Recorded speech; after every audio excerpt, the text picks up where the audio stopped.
for this particular plenary sitting that the members resolved to hold this morning solely to discuss or conclude on various businesses, majority of which are related to the budget process. And this is a broadcast that is streaming live from the Parliament buildings. This live broadcast is brought to you by the Parliamentary Broadcasting Unit in partnership with the Kenya Broadcasting Corporation. A warm welcome to you, and we are glad that you have managed to join us for these proceedings. On your screens right now, that is the National Assembly chambers.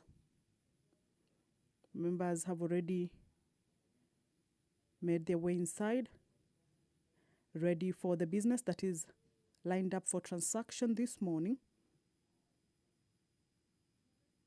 Again, this is a plenary sitting that members resolved to hold, considering the fact that they will be proceeding on a short recess from Monday and resume on the 1st of April. So this particular sitting that was resolved on the Wednesday morning this week was to enable the House consider various businesses, as I had indicated earlier, much of which was related to the supplementary estimates as well as the budget policy statements and of course other related business. And in this morning, a procedural motion will be moved by the Chairperson Liaison Committee, Honorable Gladys Boss, who's also the Deputy Speaker of the National Assembly. This procedural motion is with regards to have the publication period for the Division of Revenue Bill, a bill originating from the National Assembly Bill number 10 of 2025, to have its publication period reduced from 7 days to 2 days. And this is as provided for in the House Standing Order 120. The Division of Revenue Bill is a bill that provides for the equitable division of revenue raised nationally between the national and county government in the 2025-2026 financial year. And you will recall that in the recommendation or proposals that were made in the budget policy statement that the National Assembly considered and approved, had allocated or had pegged the national government budget ceiling at 2.5 trillion, with the county equitable share set at 405 billion shillings. So this is part of the budget cycle, and today will mark the first consideration for this particular bill. It is also lined up for first reading.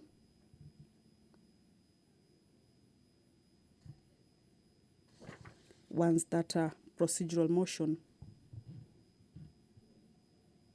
is concluded on, then the members will, or rather this particular bill will later on in the business that is lined up for consideration be brought up for first reading.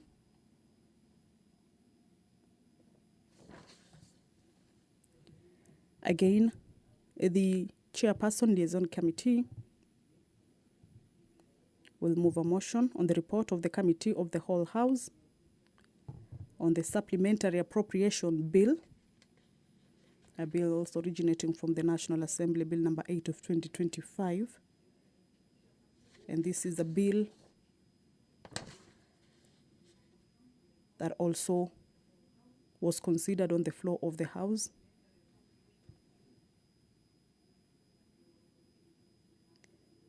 debate on it also was concluded.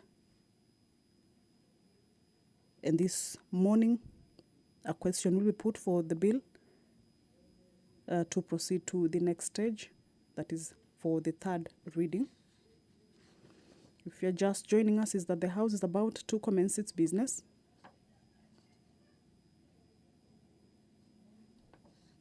This is a plenary sitting that the House on Wednesday morning resolved to hold purposely to conclude or dispense with various businesses related to the budget cycle. You will recall also the House sat on Thursday morning, that is yesterday, also for the continuation of that particular business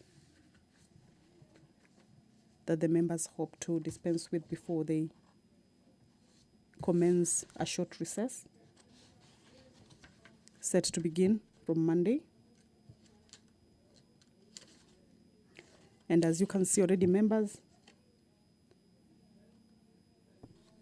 are in the chambers.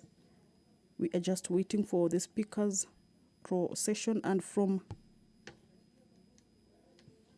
the numbers that we can see inside the chamber is that the House will have raised its quorum by the time the speaker's procession makes its way into the chambers. So, of course, once the prayer is said and the chair taken, then the business will, of course, without any further delay, commence. Today's morning sitting was scheduled to begin from 10 a.m. So, of course, from now, we are expecting to see the speaker's procession make its way into the chambers. The Supplemented Appropriation Bill 2025 makes provision for giving statutory sanction for public expenditure for the year ending on the 30th of June 2025. The consideration on this particular bill was done on Wednesday morning as well as Wednesday afternoon, and this morning sitting will see the House conclude on this particular business. The County Government's Additional Allocations Bill, a bill which was also part of the businesses that was considered in considering the budget process, will also be considered this morning. That is the Speaker of the National Assembly, Honorable Dr. Moses Wetangula, already in the chambers. Allow me to hand you over to this broadcast. Waheshimiwa, tuombe. Ewe Mwenyezi Mungu ambaye kwa hekima na wema wako umeteua nyadhifa za viongozi na mabunge kwa ustawi wa jamii na utawala wa haki wa wanadamu, kwa usi utazame kwa neema nyingi sisi watumishi wako ambao wameridhika kutiita utekeleze shughuli muhimu za jamhuri yetu. Twakuomba uteremshie baraka zako sisi tuliokutanika hapa, na utujalie tuyatende na kufikiria mambo yote yatakayofikishwa mbele yetu kwa njia ya haki na uaminifu, ili utukufu na sifa zako siendelezwe, na ili kustawisha amani, ufanisi na heri ya nchi yetu na wale ambao haja zao umesikabidhi mikononi mwetu. Amen.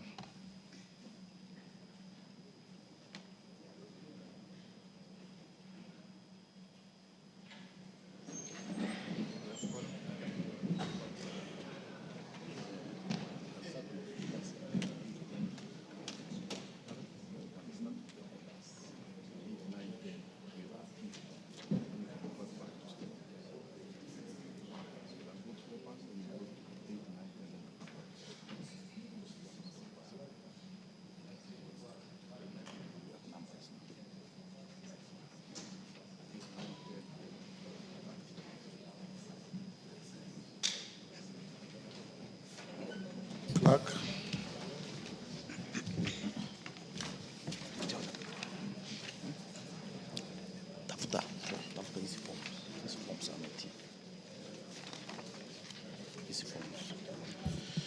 Order number 1, administration of oath. Order number 2, communication from the chair. Order, let me make a short communication.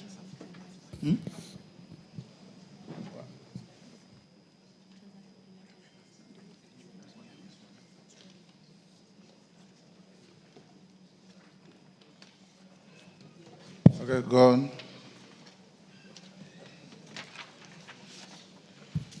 Order number 3, messages. Order number 4, petitions. Order number 5, papers. Majority.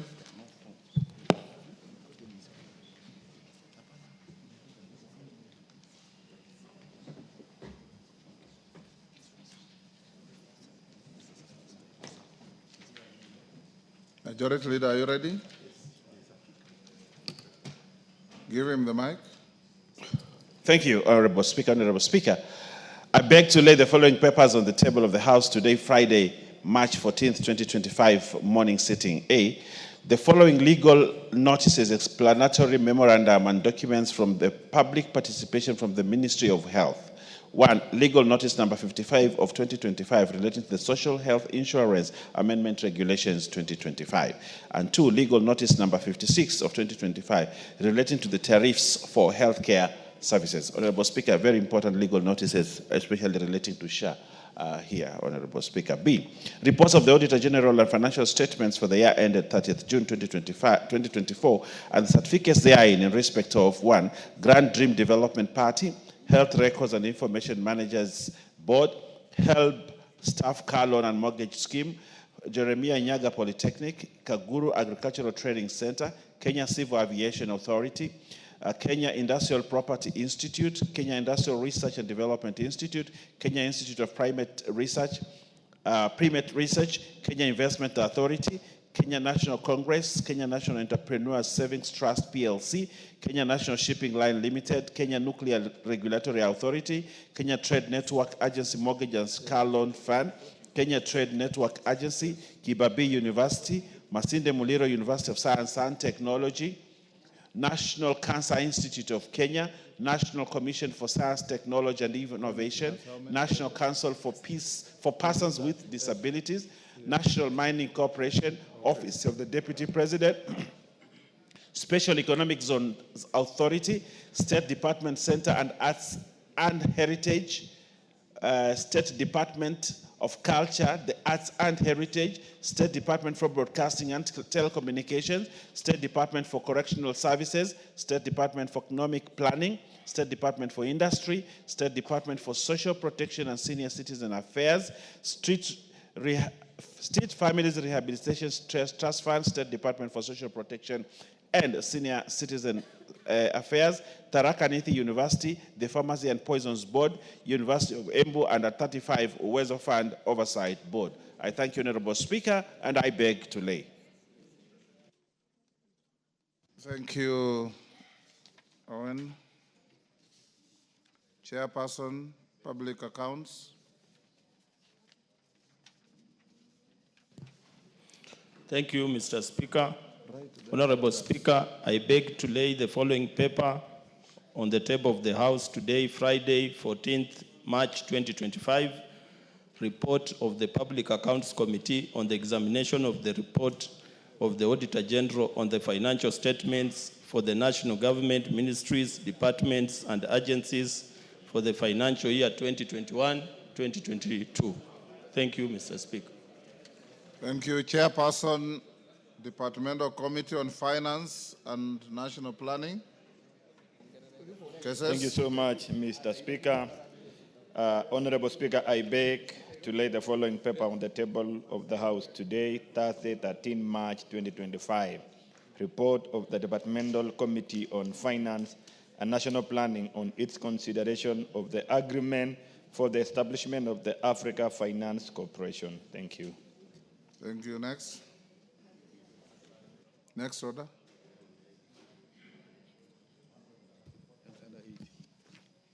Call order number 6.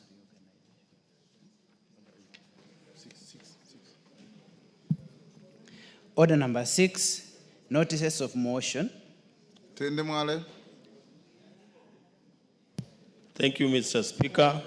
Honorable Speaker, I give notice of the following motion. I beg to give notice. I of the beg following to give motion. notice of the following motion, that this House adopts the report of the Public Accounts Committee on its examination of the report of the Auditor General on the financial statements for the national government ministries, departments, and agencies for the financial year 2021-2022, laid on the table of the House on Friday, 14th March 2025. Thank you. Cases? Thank you so much, Mr. Speaker. Honorable Speaker, I beg to give notice of the following motion, that this House adopts the report of the Departmental Committee on Finance and National Planning on its consideration of the agreement for the establishment of the Africa Finance Corporation, laid on the table of the House on Thursday, 13 March 2025, and pursuant to the provision of Section 8, subsection 4 of the Treaty Making and Ratifications Act, Cap 4D, approves the ratification of the establishment of the African Finance Corporation. Thank you. Thank you, Julius. Let's go to order number 9, 10, 11, and 12 before we come back to order number 7. Clerk?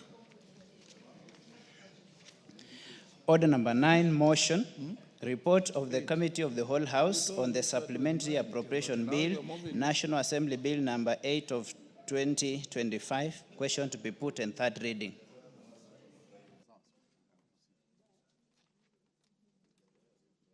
Members on their feet, take your seats.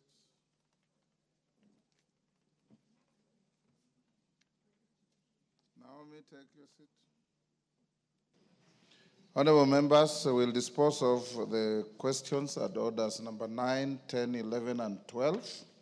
So I'll put the question at order number 9, that this House do agree with the report of the Committee of the Whole House on its consideration of the Supplementary Appropriation Bill, National Assembly Bill number 8 of 2025. As members of that opinion say aye.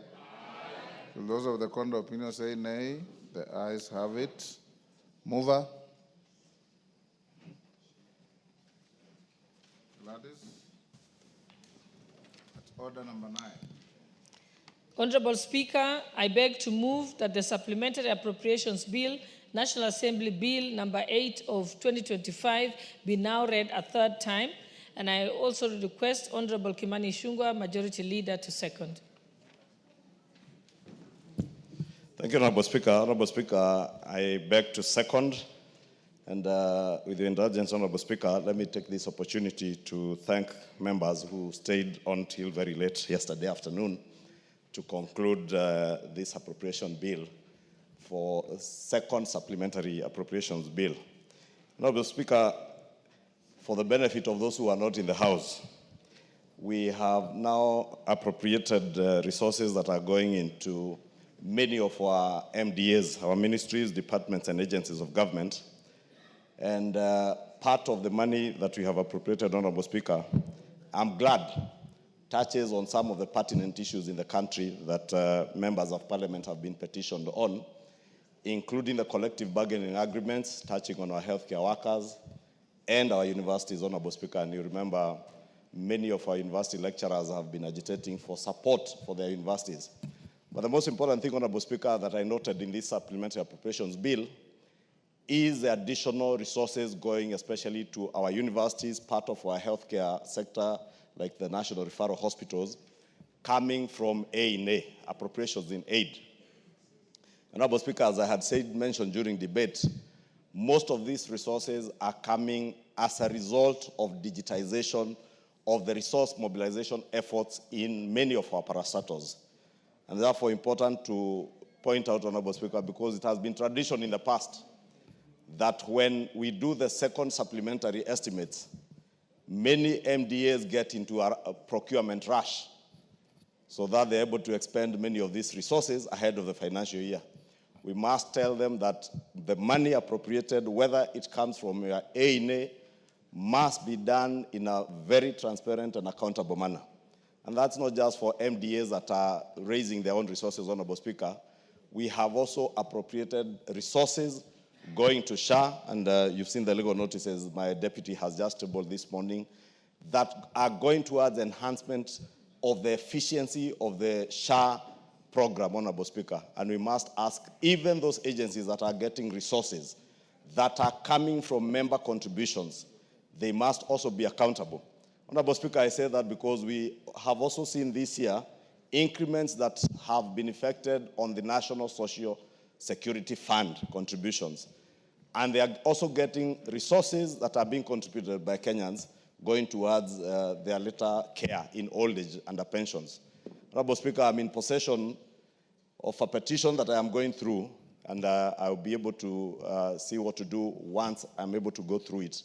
But I say that because NSSF contributions have increased almost sevenfold, and accountability on how money is invested and accounted for at SHA, at NSSF, is something that this House must lay very close eyes on and ensure that we hold to account those who are managing these funds. And I say, I was just reading a petition that I got this week, Honorable Speaker, and I'm going through it, regarding investments with companies. I think it was something like Pagamon or something, investment bank, at NSSF.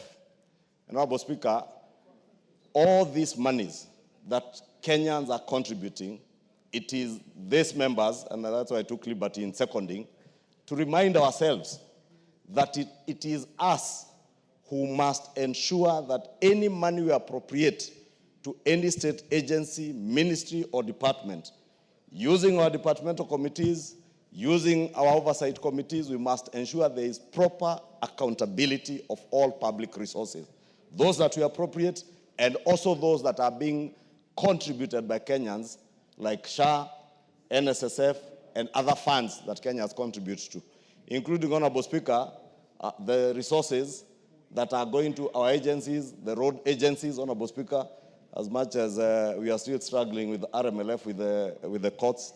And since we are now publishing, we have already published the Division of Revenue Bill for the next financial year, I do hope, as we pleaded with our governors and the Council of Governors and the Senate, as we send the additional county allocations bill to them, they should be magnanimous enough to allow that bill that we processed here to be passed in the Senate as we did, so that our counties are able to access this money. And they take their time to hold governors accountable of the money they also appropriate to them. With that, Honorable Speaker, I thank you and beg to second.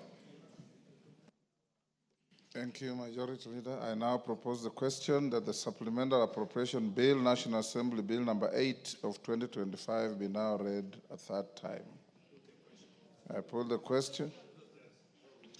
I'm satisfied that we have enough quorum in the House to vote on this.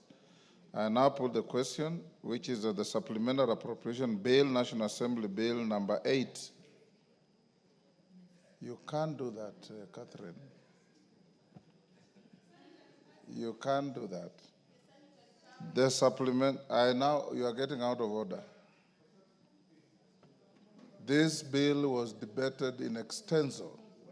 In this order, Catherine, this order, Catherine Omanyo, I have been mentoring you to be a decent girl, and I want you to be so. I now put the question, which is that the Supplemental Appropriation Bill, National Assembly Bill number 8 of 2025, be now read a second time. As many as of that opinion say aye. Aye.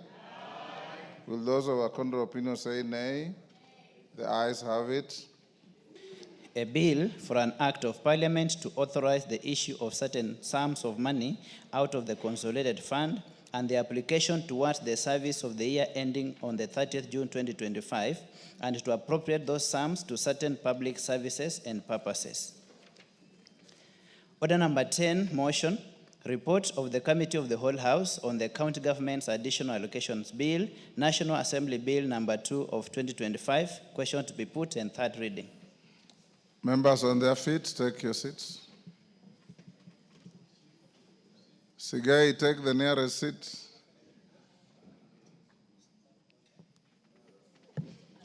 Honorable members, I now put the question at order number 10, which is that this House do agree with the report of the Committee of the Whole House on its consideration of the County Government's Additional Allocations Bill, National Assembly Bill number 2 of 2025. As members of that opinion say aye. Aye. Will those of the contrary opinion say nay? The ayes have it. Mover. Honorable Speaker, I beg to move that the County Government Additional Allocations Bill, National Assembly Bill number 2 of 2025 be now read a third time.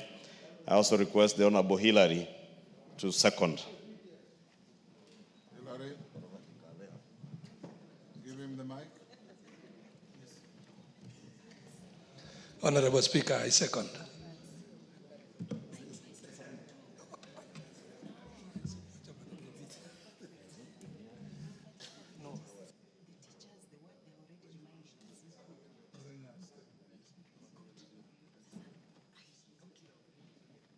Order, take your seats. Farah.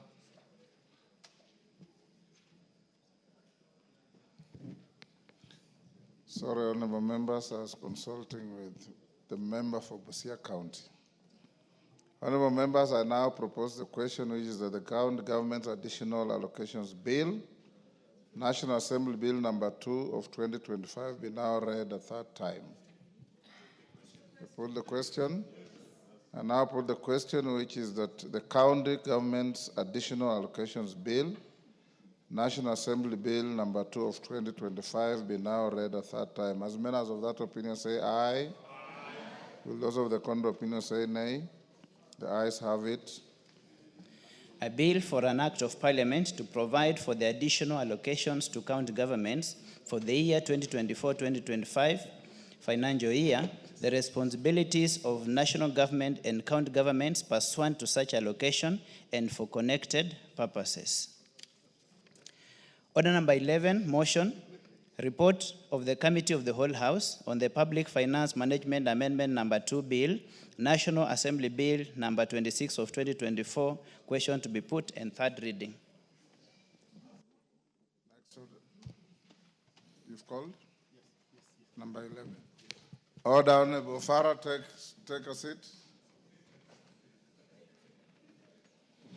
Honorable members, I now put the question at order number 11, which is that this House do agree with the report of the Committee of the Whole House on its consideration of the Public Finance Management Amendment number 2 Bill, National Assembly Bill number 26 of 2024. As members of that opinion say aye. Aye. Will those of the contrary opinion say nay? The ayes have it. Mover.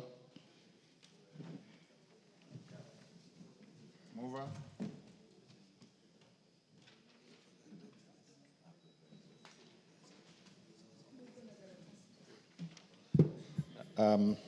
Honorable Speaker, I beg to move that the Public Finance Management Amendment Act number 2 Bill, National Assembly Bill number 26 of 2024, be now read a third time. I also request the Honorable Ruku to second it. Thank you. Ruku.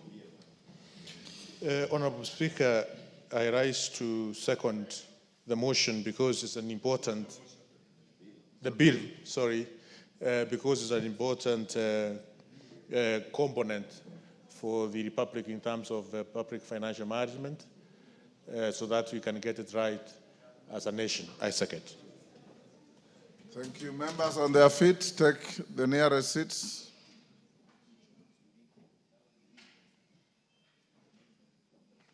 Thank you. I now propose the question, which is that the Public Finance Management Amendment number 2 Bill, National Assembly Bill number 26 of 2024, be now read a third time. I put the question.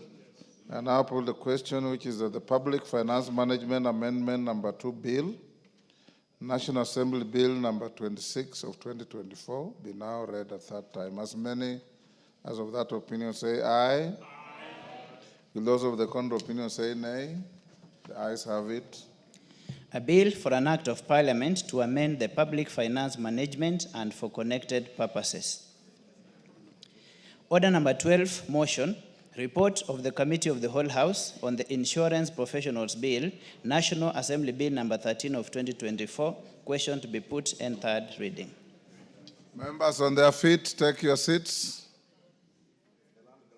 Nguzia, take your seat. Honorable members, I now put the question at order number 12, which is that this House do agree with the report of the Committee of the Whole House on its consideration of the Insurance Professionals Bill, National Assembly Bill number 13 of 2024.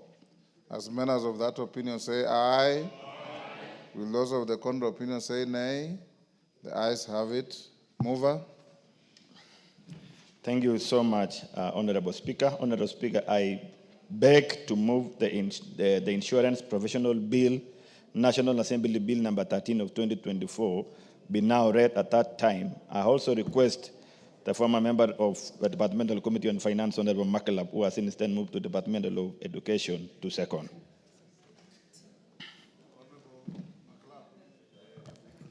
Mr. Speaker, I second. Order, members on their feet. Ngusia, when you sit where you normally sit, you are very calm. Thank you. Honorable members, I now propose the question, which is that the Insurance Professionals Bill, National Assembly Bill number 13 of 2024, be now read a third time. We put the question. Honorable members, I now put the question at order number 12, which is that the Insurance Professionals Bill, National Assembly Bill number 13 of 2024, be now read a third time. As members of that opinion say aye. Aye. Will those of the contrary opinion say nay? The ayes have it. Yes, Majority Leader. Go on. After he finishes. A bill for an act of parliament to make provision for the establishment of the Insurance Institute of Kenya and the Insurance Professionals Examinations Board to provide for examination, registration, and regulation of standards and practice of insurance professionals and make provision for matters concerned therewith and incidental thereto. Yes, Majority Leader. Honorable Speaker, I was seeking your indulgence that we also, before we go back to questions and statements, to first consider order number 8, the procedural motion, and order number 13. I'm going back to that.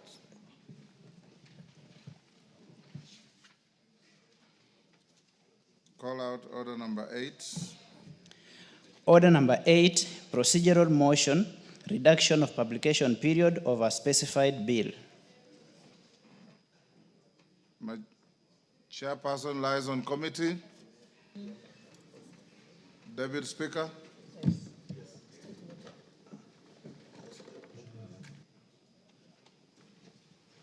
Honorable Speaker. Honorable Speaker, I beg to move the motion that the House do agree with the report of the Committee of the Whole House. No, sorry.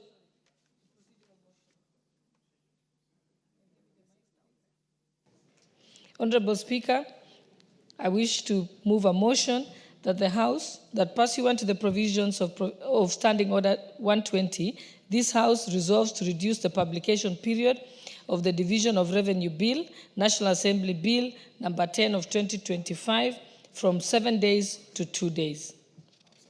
And I request the Majority Leader, Honorable Kimani Ichung'wah, to second. Thank you, Honorable Speaker. I beg to second, Honorable Speaker, this is a simple procedural motion on reduction of the publication period for the Division of Revenue Bill to allow us to have this bill go for public participation and be able to consider it when we resume after the short recess, and also to allow the Senate to begin working on their county allocation of revenue bill, Honorable Speaker. And therefore, it's important that we reduce the publication period to 2 days from the normal 7 days. Thank you, and I second. Honorable members, I now propose the question at order number 8, which is that pursuant to the provisions of Standing Order 120, this House resolves to reduce the publication period of the Division of Revenue Bill, National Assembly Bill number 10 of 2025 from 7 days to 2 days. I put the question, which is that pursuant to the provisions of Standing Order 120, this House resolves to reduce the publication period of the Division of Revenue Bill, National Assembly Bill number 10 of 2025 from 7 days to 2 days. As members of that opinion say aye. Will those of the contrary opinion say nay? The ayes have it.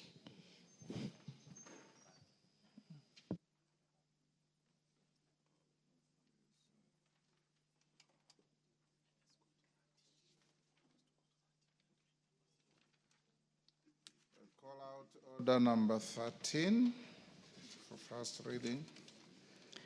Order number 13, the Division of Revenue Bill, National Assembly Bill number 10 of 2025, first reading. A bill for an act of parliament to provide for the equitable division of revenue raised nationally between the national and county governments in the 2025-2026 financial year and for connected purposes. Thank you. Go back to now order number 7.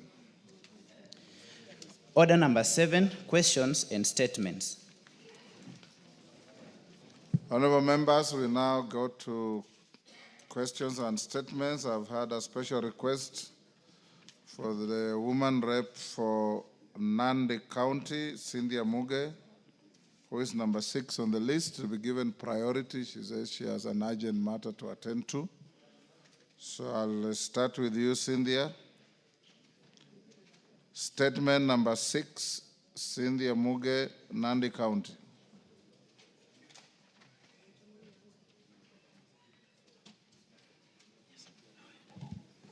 Thank you, Honorable Speaker, for giving me priority. Honorable Speaker, pursuant to provision of Standing Order 44-2C, I wish to request for a statement from the chairperson of the Departmental Committee on Education regarding implementation of the court ruling removing age restrictions for participation in school games. Honorable Speaker, on 9th May, that is in the year 2019, the High Court in Mombasa rendered a landmark ruling on petition number 65 of 2017, in which it declared section 17(3) of the Kenya Secondary School Sports Association unconstitutional and invalid. The section 17(3), Honorable Speaker, provided that a team or a player would be banned from participating in secondary school sports if that player did not meet the age rule, which is 19 years and under. This rule was discriminatory to the extent that it failed to consider the unique circumstances that hinder some children from starting school on time, and therefore making them fail to meet the age capping previously imposed by the KSSA for eligibility to participate in school games. Despite the definitive court ruling, Honorable Speaker, the KSSA continues to enforce section 17(3) of its constitution. This is in clear abrogation of the constitution and contempt of court. The Kenya Primary Schools Sports Association, KPSSA, also had a discriminatory age restriction, which, if not removed, Honorable Speaker, will continue to limit the learners from equal participation in primary schools. Honorable Speaker, it is against this background that I request for a statement from the chairperson of the Departmental Committee on Education on the following matters. 1, Honorable Speaker, the reasons for continued application of section 17(3) of the Constitution of the KSSA Sports Association, despite its annulment by the High Court in 2019. 2nd, Honorable Speaker, the immediate steps being taken by the Ministry of Education to ensure that the Kenya Secondary School Sports Association complies with the 2019 court ruling to ensure that all eligible students above 19 years also enjoy the right of participation in games as affirmed by the High Court, starting with the upcoming 2025 Regional Term 1 Games. Thirdly, Honorable Speaker, the measures in place to ensure that both the Kenya Secondary School Sports Association and the Kenya Primary School Sports Association align their constitutions with the court ruling in order to guarantee inclusivity in sports of students who are outside the conventional schooling ages at the primary and junior secondary and senior secondary levels. Honorable Speaker, this should be noted that there has been an increased class in the primary section, which was brought about by the CBC system, and therefore, Honorable Speaker, the children who are under the primary section have one additional year as opposed to the 844 system, Honorable Speaker, where we could only have kids staying in primary school for 8 years. Therefore, Honorable Speaker, these are the asks that I have for the Chair of the Committee on Education. I thank you, Honorable Speaker. Chair Education, member of the Committee on Education, Majority Leader, who is a member of Education, Vice Chair Ivo Barra, you bring a response in 2 weeks. In 2 weeks. Yes, thank you. Thank you. Innocent Mugabe, member for Likuyani. Thank you, Speaker.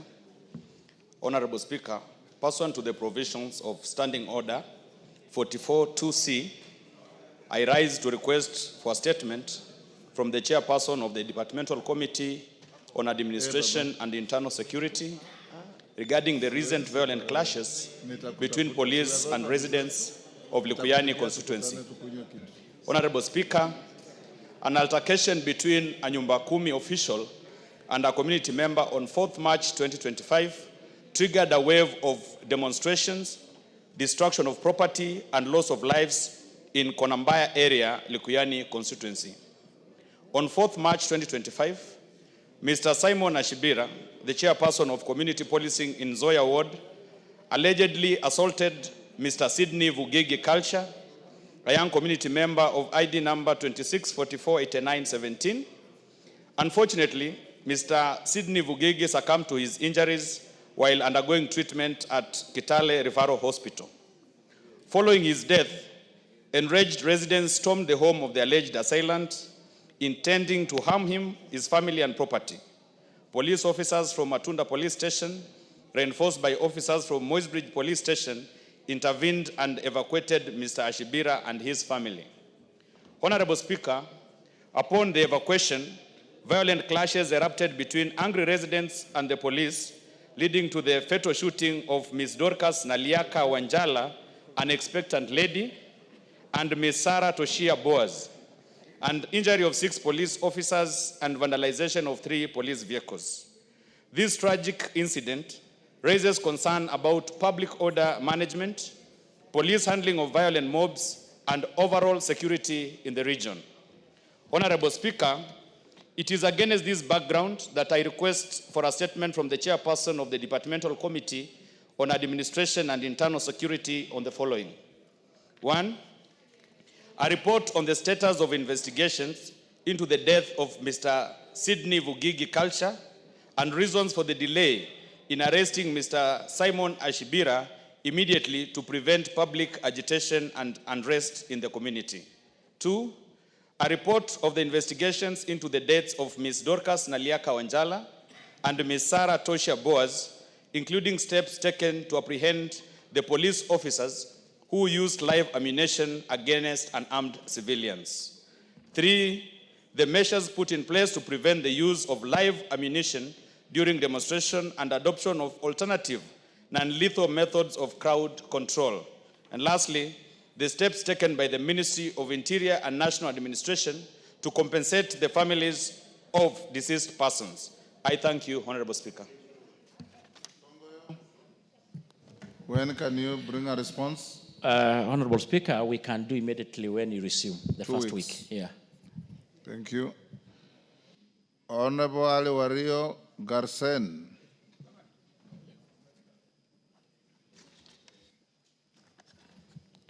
Thank you, Honorable Speaker.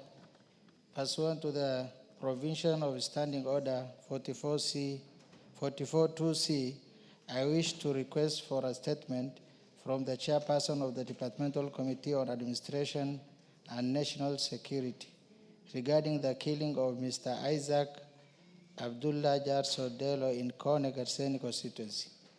Honorable Speaker, on 29th December 2024, Mr. Isaac Abdullah Jarsodelo of ID number 23397077 was killed by officers of the Kenya Wildlife Service, KWS, during a confrontation between KWS personnel and herders in an incident of human-wildlife conflict. This incident was reported at Kitui Police Station under OB number 3291224, as well as the Director of Criminal Investigation DCI offices in Kitui and Tana River counties. Whereas the Kenya Wildlife Service, KWS, has taken responsibility for the incidents, the circumstances surrounding Mr. Jarso's death remain unresolved. Honorable Speaker, it is against this background that I request for a statement from the Chairperson of Departmental Committee on Administration and Internal Security on the following. Number one, report on the status of investigation into the killing of Mr. Isaac Abdullah Jarso Delo and steps being taken to apprehend the officers involved. Number two, the reason for the shooting to death of Mr. Isaac Abdullah Jarso by KWS officers instead of arresting him to be subjected to the court of law. Number three, action being taken to prevent further confrontation between Kenya Wildlife Services, KWS personnel, and local herders to avoid similar tragic incidents. And number four, measures put in place by the ministry to enhance good cooperation and relationship between law enforcement agencies, local communities, and other stakeholders to recur that such incidents do not escalate in the future. Thank you, Honorable Speaker. But Honorable Speaker, I have a concern. Honorable Speaker, the Committee on Administration and National Security, whenever we ask question or statement, Honorable Speaker, we need satisfactory answers. Honorable Speaker, I raised a statement on the abduction of Abdullahi Ahmed and Mr. Ibrahim Ahmed. Honorable Speaker, the statement, the answers which were given by the committee is unsatisfactory to the family, even to the Member of Parliament. Honorable Speaker, whenever... Honorable Wario. Yes, sir. That concern you can raise at the time the statement is given, or seek a point of order at a different time so that we deal with your statement that you have just requested for. Honorable Speaker, I am guided, but I am requesting in the future, whenever they are engaging the ministry, they should call the member concerned so that they can interrogate further, Mr. Speaker. The family are suffering of the abducted persons, even for the deceased, Mr. Speaker. Thank you. Thank you. We'll soon resume ministers coming to answer questions, and you can check with the table office and the majority leader to see if your question can be reframed and relisted for the minister to answer when the minister appears here. Tongoyo, when can you bring a response? We can do the same when we receive 2 weeks from now, Speaker. Next, Honorable Joseph Tonui, member for Kuresoi South. Thank you, Honorable Speaker. Honorable Speaker, pursuant to the provisions of Standing Order 44-2C, I rise to request for a statement. I rise to request for a statement from the chairperson of the Departmental Committee on Administration and Internal Security regarding the operationalization of administrative units in Kuresoi South constituency. Honorable Speaker, on 21st July 2017, the Ministry of Interior and National Administration gazetted administrative units, including Tinet and Kiptagij divisions. Kiptagij, Sotiki, Bararget, and Kapongoi locations within Kuresoi South constituency. These administrative units were intended to bring essential government services closer to the residents, enhance security, and facilitate efficient delivery of public services. However, nearly 8 years since cassettment, the units are yet to be operationalized, resulting in residents traveling long distances to access essential government services. Honorable Speaker, it is against this background that I request for a statement from the chairperson of the Departmental Committee on Administration and Internal Security on the following. Number one, a status report on the operationalization of the administrative units in Kuresoi South constituency, including Tinet and Kiptagit divisions, Kiptagit, Sotiki, Bararget, Kabongoi locations, in line with the cassettment notice of 21st July 2017. And number two, the measures put in place by the Ministry of Interior and National Administration to ensure that these administrative units are fully operational, enabling the local population to access essential government services conveniently and efficiently. I thank you, Honorable Speaker. Thank you. Thank you, Honorable Tonoi. Tongoyo. Honorable Speaker, I need your indulgence on this because you remember in every other sitting, we have been having a question actually akin to this one. And Honorable Speaker, just for record, we had already, as I had mentioned earlier, we had called the minister at the ministry on 20th, that is next Thursday, so that he can able to comprehensively respond to this question of administrative units. As I had mentioned to you, and it is in record of this House, that when they were appearing on BPS, that indicated to the country and to the House that already they had approved 24 sub-counties, 80 divisions, 380 location and 674 sub-location. So maybe, Honorable Speaker, you need maybe your guidance on this because it's a question that keeps coming every other time. If maybe the members can appear during the committee session as the friends of the committee so that maybe the ministry can also able to respond to the concerns. Majority Leader, when do you start having ministers come to answer questions? As soon as we are back, Honorable Speaker. You can... The first Wednesday, that should be the 2nd of April. So this question by request for a statement by Honorable Joseph Tonui and many others of a similar nature, including the issue of classification of hardship areas.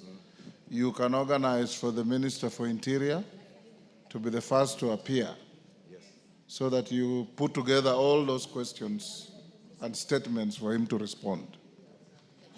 Honorable Tonui, upon resumption after the short recess, be available to prosecute your statement when the minister comes here.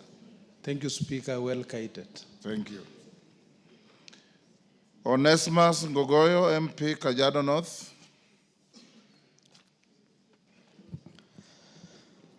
Honorable Speaker, pursuant to Standing Order 44-2C, I rise to seek a statement from the chairperson of the Departmental Committee on Defense, Intelligence and Foreign Relations regarding the status grant to the Gates Foundation, formerly known as the Bill and Melinda Gates Foundation. Honorable Speaker, through Kenya Gazette Supplementary number 181 of 2024, the government granted the Gates Foundation special privileges, recognizing it as a charitable trust that with exclusive rights in Kenya.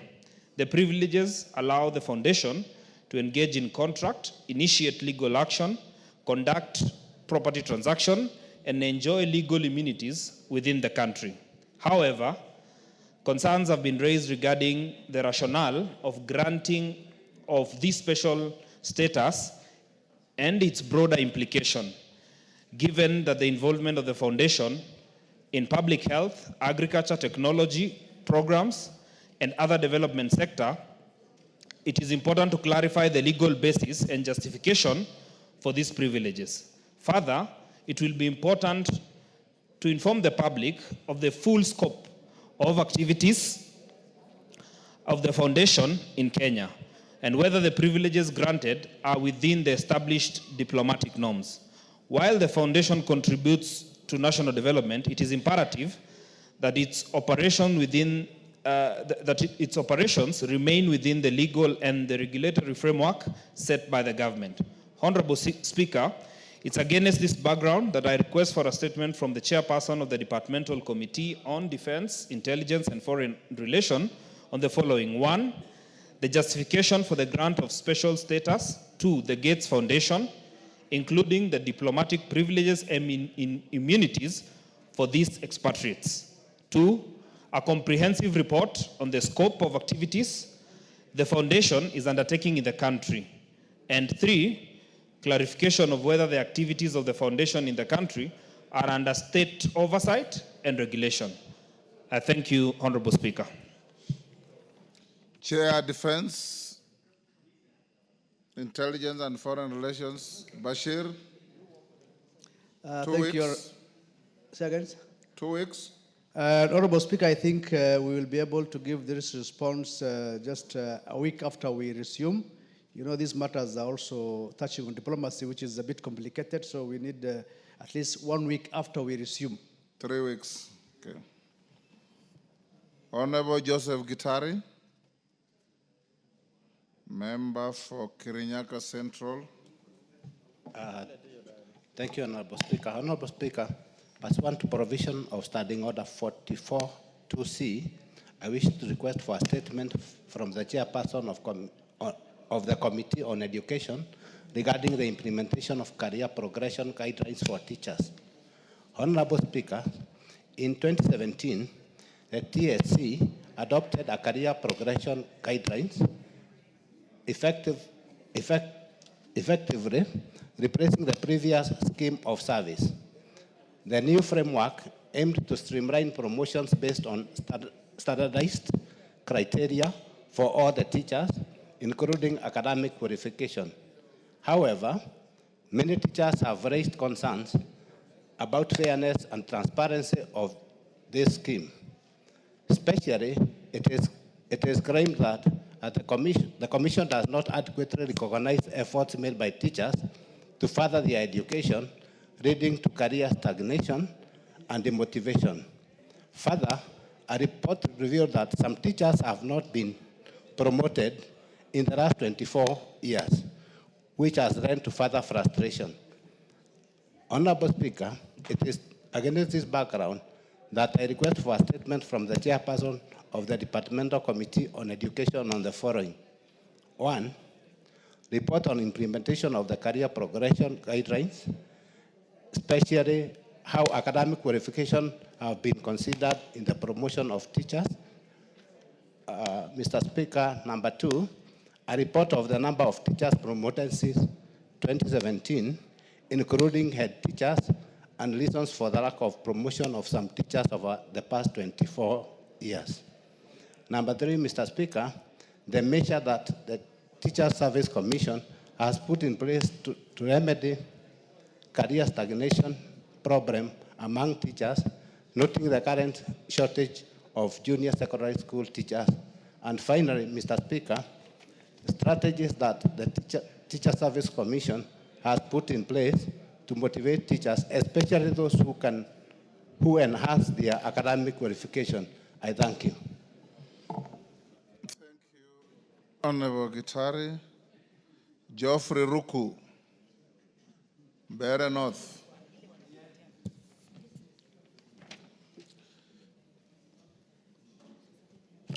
Thank you, Honorable Speaker. I rise to request for a statement regarding settlement of Gire Motito location squatters in Bere North constituency. Honorable Speaker, pursuant to provisions of Standing Order 44-2C, I wish to request for a statement from the chairperson of the Departmental Committee on Lands regarding settlement of Gire Market, Motito location in Mumeji Ward, squatters in Bere North constituency. Honorable Speaker, construction of Kiambere Multipurpose Dam between 1983 and 1988 attracted staff and casual repairers to the site. The staff and other repairers set up temporary settlement at Ngiri area within the land belonging to Tana and Adi River Development Authority, TALDA. From then, they conveniently work conveniently work at the site. They continued living there after completion of commissioning of the dam, and by the year 2016, the number of households in the area had risen to nearly 6,000. TALDA had designated provisional sites to cater for basic needs of the staff and other repairers, including a market, medical center, school complex, housing estate, and police station, but were never formalized. They never formalized the plan. Honorable Speaker, in the year 2016, TALDA agreed to cede 182.3 acres of land, being 81.3 acres for Ngiri Market, 20 acres for Ngiri Police Station, 55 acres for Kiambere School Complex, 6 acres for Kiambere Health Facility, and 20 acres for the police station. The process of preparing a part development plan for the area and processing the title deed for issuance to the beneficiaries was commenced by the Ministry of Lands and Physical Planning, the National Land Commission, and the county government of Embu, but has never been finalized to date. Honorable Speaker, it is against this background that I request for statement from the chairperson of Departmental Committee on Land on the following. 1, a report on the status of transfer of land agreed to be ceded by TALDA in 2016 for settlement of Ngiri Market's quarters and establishment of public amenities, including finalization of part development plan, adjudication, and issuance of title deeds to beneficiaries. 2, a report on the total size of land to be ceded, specifically the allocation for settlement, schools, markets, health facilities, police station, and other public amenities. 3, plans, if any, to increase the acreage of land to accommodate the increased population as at 2024, and to allocate 10,000 acres, and to allocate 10,000 acres of agricultural land to the marginalized Bere community. Number 4, reasons for excessive delay by TALDA to cede the agreed land to Ngiri Market's quarters, the step being taken to expedite the process and the timeline for completion of the exercise, and 5, the reasons why TALDA continues to deny the people of Ngiri in Motito location the opportunity to undertake subsistence farming on the surrounding empty land, leaving them vulnerable to reliance of relief food, and the step being taken to facilitate the access to the land for farming. Mr. Speaker, it is unfortunate. You want to start debating your statement? Just one sentence. Mr. Speaker, it is unfortunate that the people living in Motito location around Ngiri area have been denied year in, year out, every season, just to plant dengo, basic, which they can use in their families, by one institution called TALDA. It should be abolished. I thank you, Honorable Speaker. Chair Lands. Yamoko. 3 weeks. 3 weeks. Mr. Speaker, yes. Thank you. And I also didn't commit the statement request by the Honorable Joseph Gitari, Chair Education. I saw Meli here. Chair Education.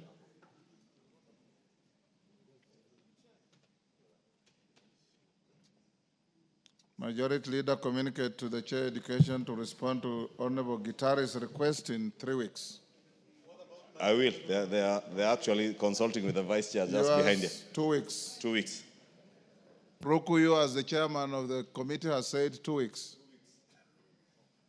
2 weeks. Okay. Honorable Irene Mayaka.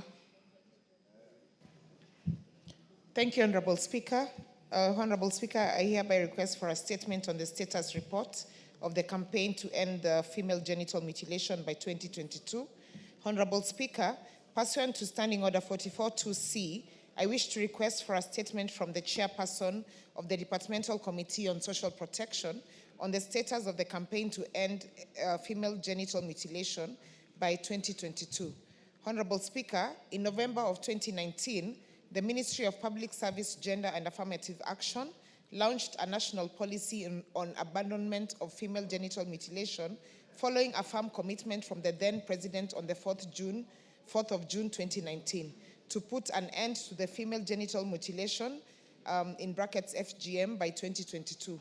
The policy was aligned with the impetus to accelerate eradication of FGM in the country.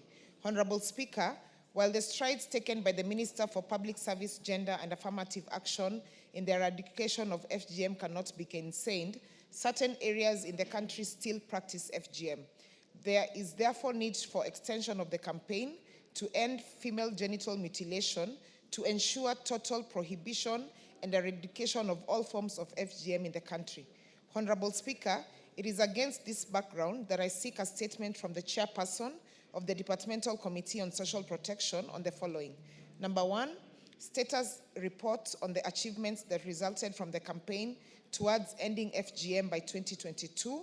Number two, initiatives that the government has put in place to sustain the gains made through the campaign beyond 2022.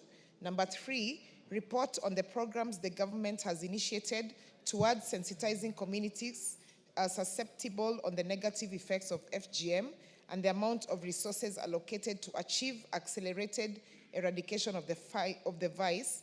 And number four, plans that the government is putting in place to ensure total eradication of all forms of FGM, including extension of the campaign, if any. I thank you, Honorable Speaker. And Honorable Speaker, again, this is the second time I'm raising this statement. It was not responded to by end of the last session, and I therefore seek your indulgence. Thank you. To have it responded. Chair Social Protection. Who is the chair for Social Protection? Owen, communicate to the chair to respond in 3 weeks. Much obliged, Speaker. Walter Wino. Thank you, Honorable Speaker. This is a request for statement regarding safety of road users along the Isbania-Kisii-Ahero Road. Honorable Speaker, pursuant to Standing Order 44.2c, I wish to request for a statement from the chairperson of the Departmental Committee on Transport and Infrastructure regarding safety of road users along the Isbania-Kisii-Ahero Road. Honorable Speaker, the Isbania-Kisii-Ahero Road is a transit route running along the eastern shore of Lake Victoria from Isbania to Lokichogio in northern Kenya and continuing onward to Juba. This road not only serves as a key trade route connecting Mwanza port of Tanzania with Kisumu port, but also plays a significant role in driving the economic activities of the Lake Victoria Basin. However, over the past few years, there has been a significant increase in road accidents along a section of the A1 road, particularly between Ranen to Awendo Town Center, resulting in numerous fatalities. Many of these accidents are attributed to speeding, careless overtaking by motorists, and lack of dedicated pedestrian pathways. The highway also traverses areas with densely populated schools, with students, teachers, and staff frequently using the road to access their institutions. Therefore, the lack of pedestrian pathways poses a grave risk to their safety due to the speeding vehicles on the road. necessitating government intervention to improve the road safety along the Hispania-Kisii Ahero Road. Honorable Speaker, it is against this background that I request for a statement from the chairperson of the Departmental Committee on Transport and Infrastructure to address the following. 1. The steps being undertaken by the Ministry of Roads and Transport to erect speed bumps along the Hispania-Kisii Ahero Road, particularly from Ranen to Awendo Town Center, to regulate high-speeding vehicles on the road. 2. The measures put in place to ensure the safety of road users along the said road, specifically for the students, teachers, and staff who require pedestrian pathways for safe crossing. And 3, plans, if any, to upgrade the Hispania-Kisii Ahero Road to a dual carriageway, being a significant link to the A1 road traversing various counties. Thank you, Honorable Speaker. Thank you, Walter. Chair, Transport and Infrastructure. Chair, Transport and Infrastructure. When can you bring a response? In 3 weeks, Honorable Speaker. 3 weeks. Martin, you'll get, Walter, you'll get 3 weeks. Member for Kandui.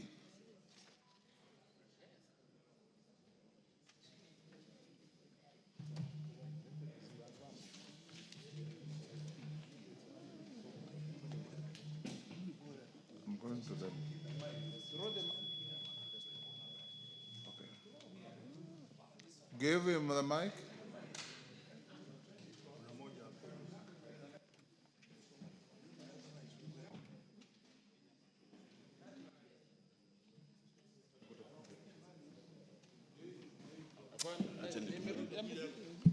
Thank you, Honorable Speaker, for the indulgence.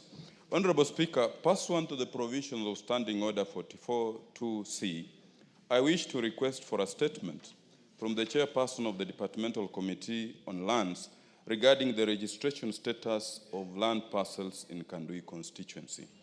Honorable Speaker, the land popularly known as Kiwanjandege, located in Kandui constituency within Bungoma town, comprises of multiple land parcels registered as LR number Bungoma Municipality stroke 345, 610, 611, 612, 852, 795, 798, and 799. The land was initially designated by the government as an airstrip to serve Bungoma town and the environs. However, these parcels of land are to be decommissioned following the strategic relocation of airstrip operations to Matulo airstrip in Webuye, Bungoma County. The relocation of these operations was driven by several considerations, including the need to expand the airstrip into an airport, which necessitated a larger area to accommodate growing operational demands. Consequently, the affected parcels of land are proposed to be degazetted with the intention of reverting them to public use for the benefit of the community. However, concerns have been raised regarding the decommissioning process of the parcels of land and the subsequent utilization by the county government of Bungoma. Honorable Speaker, it is against this background that I request for a statement from the chairperson of the Departmental Committee on Lands on the following. 1. Clarification on whether land parcels registered as LR number Bungoma Municipality stroke 345, 610, 611, 612, 852, 795, 798, and 79 have been decommissioned and the current status of their registration. 2, a report on the measures put in place to protect the land from encroachment and eviction of any person illegally occupying the land. And 3, a report on the public participation processes undertaken by the government during the decommissioning of the land, including any consultations held regarding future plans for the land parcels. Thank you, Honorable Speaker. Thank you, Chair Lands. Although Makali, that airstrip is a property of the Ministry of Transport.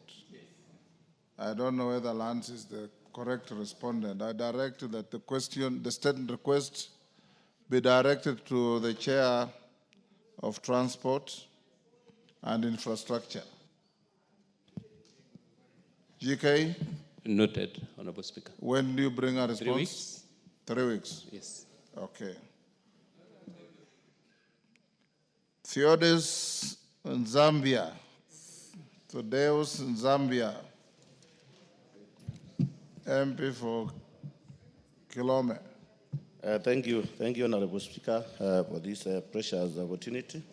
Honorable Speaker, I rise to request for statement regarding abolition of application and replacement fees for national identity cards. Honorable Speaker, pursuant to the provisions of Standing Order 44.2c, I wish to request for a statement from the chairperson of the Department or Committee on Administration and Internal Security regarding abolishment of application and replacement fees for national identity cards. Honorable Speaker, on 14th November 2023, the then Cabinet Secretary for Interior and National Administration filed Gazette Notice number 15496, announced revised charges and fees for various services, including the acquisition of identity cards. Honorable Speaker, the notice introduced 300 shillings application fee for first-time applicants and 1,000 shillings for replacement of identity cards lost. Unfortunately, these charges have created a barrier for many Kenyans, particularly those from marginalized and low-income communities. Honorable Speaker, as a result, a significant number of first-time applicants are unable to obtain a national identity card, which helps to facilitate access to healthcare, education, financial services, employment, and participation in democratic processes. Honorable Speaker, furthermore, the high cost of acquiring or replacing identity cards has created a system where access to identification depends on financial capacity. The mandatory imposition of these charges infringes on the guaranteed constitutional rights, including rights to vote, access to employment and healthcare, and the ability to fully participate in democratic processes. This places an disappropriate burden on individuals and families living in poverty, existing inequalities, and pushes vulnerable population into deeper economic hardship. Honorable Speaker, it is against this background that I request for a statement from the chairperson on the Department of Committee on Administration and Internal Security on the following. 1, immediate measures that the Ministry of Interior and National Administration is taking to abolish all charges associated with issuance and the replacement of national identity cards. 2, steps the ministry is taking to fast-track the process of issuing and replacing identity cards, including expected timeline or processing of such an application. And 3, Honorable Speaker, initiatives that the ministry has undertaken to sensitize the public on the process of acquiring and replacing identity cards. Thank you, Honorable Speaker. And the Honorable Speaker, this is a bit timely. I think yesterday the President, after making some requests, he declared that the ID should be issued for free. I wish to get a clear statement which is very official, so that our Kenyan citizens can keep on enjoying getting the services. Thank you, Honorable Speaker. Thank you, Honorable Speaker. And I need your indulgence, Honorable Speaker. Having keenly listening to the question from the Honorable Member, Honorable Speaker, just yesterday, the head of state, who is the president, made a pronouncement that issuance of ID cards is going to be free in this country. Of course, having listened and being a caring president, especially to the issues affecting the youth, who are actually the beneficiaries of the ID cards. So, Honorable Speaker, I need your indulgence because I think that statement, by the time even I respond, it's already been overtaken by event, having the president already pronounced himself yesterday. And I'm sure even the honorable member must have had the pronouncement of the president. He has just said so. Yes. There is a similar request from member for Huisero and 1 or 2 others. So you can combine them and just bring an affirmation. Okay. Yes. But it's good that it's also on record. He has just said so as well. Yeah, that's good. Yes. Sabina Chege. Thank you, Mr. Speaker. Mr. Speaker, pursuant to provision of Standing Order 42C, I wish to request for a statement from the Chairperson of Departmental Committee on Defense, Intelligence and Foreign Relations regarding the sentencing of Ms. Margaret Nduta Macharia in Vietnam. Honorable Speaker, on July 2023, Ms. Margaret Nduta Macharia of ID number 28389979, who hails from Murang'a County, Kiharo constituency, Waidaga village, got an opportunity through a recruitment agency to travel abroad in search of greener pastures. Ms. Nduta left Nairobi for People's Democratic Republic of Laos through Ethiopia in the company of representatives from the agency. It is claimed, Mr. Speaker, that while on transit, she was informed by the agency that she needed to transfer her personal items to a new piece of luggage provided by the agency representative. From Ethiopia, Ms. Nduta journey ended in Vietnam under unclear circumstances.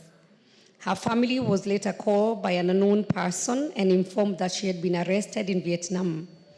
On 6 March 2025, her family received information that she has been found guilty of drug trafficking and sentenced to death. She had the option to appeal her sentence within 7 days according to Vietnam laws.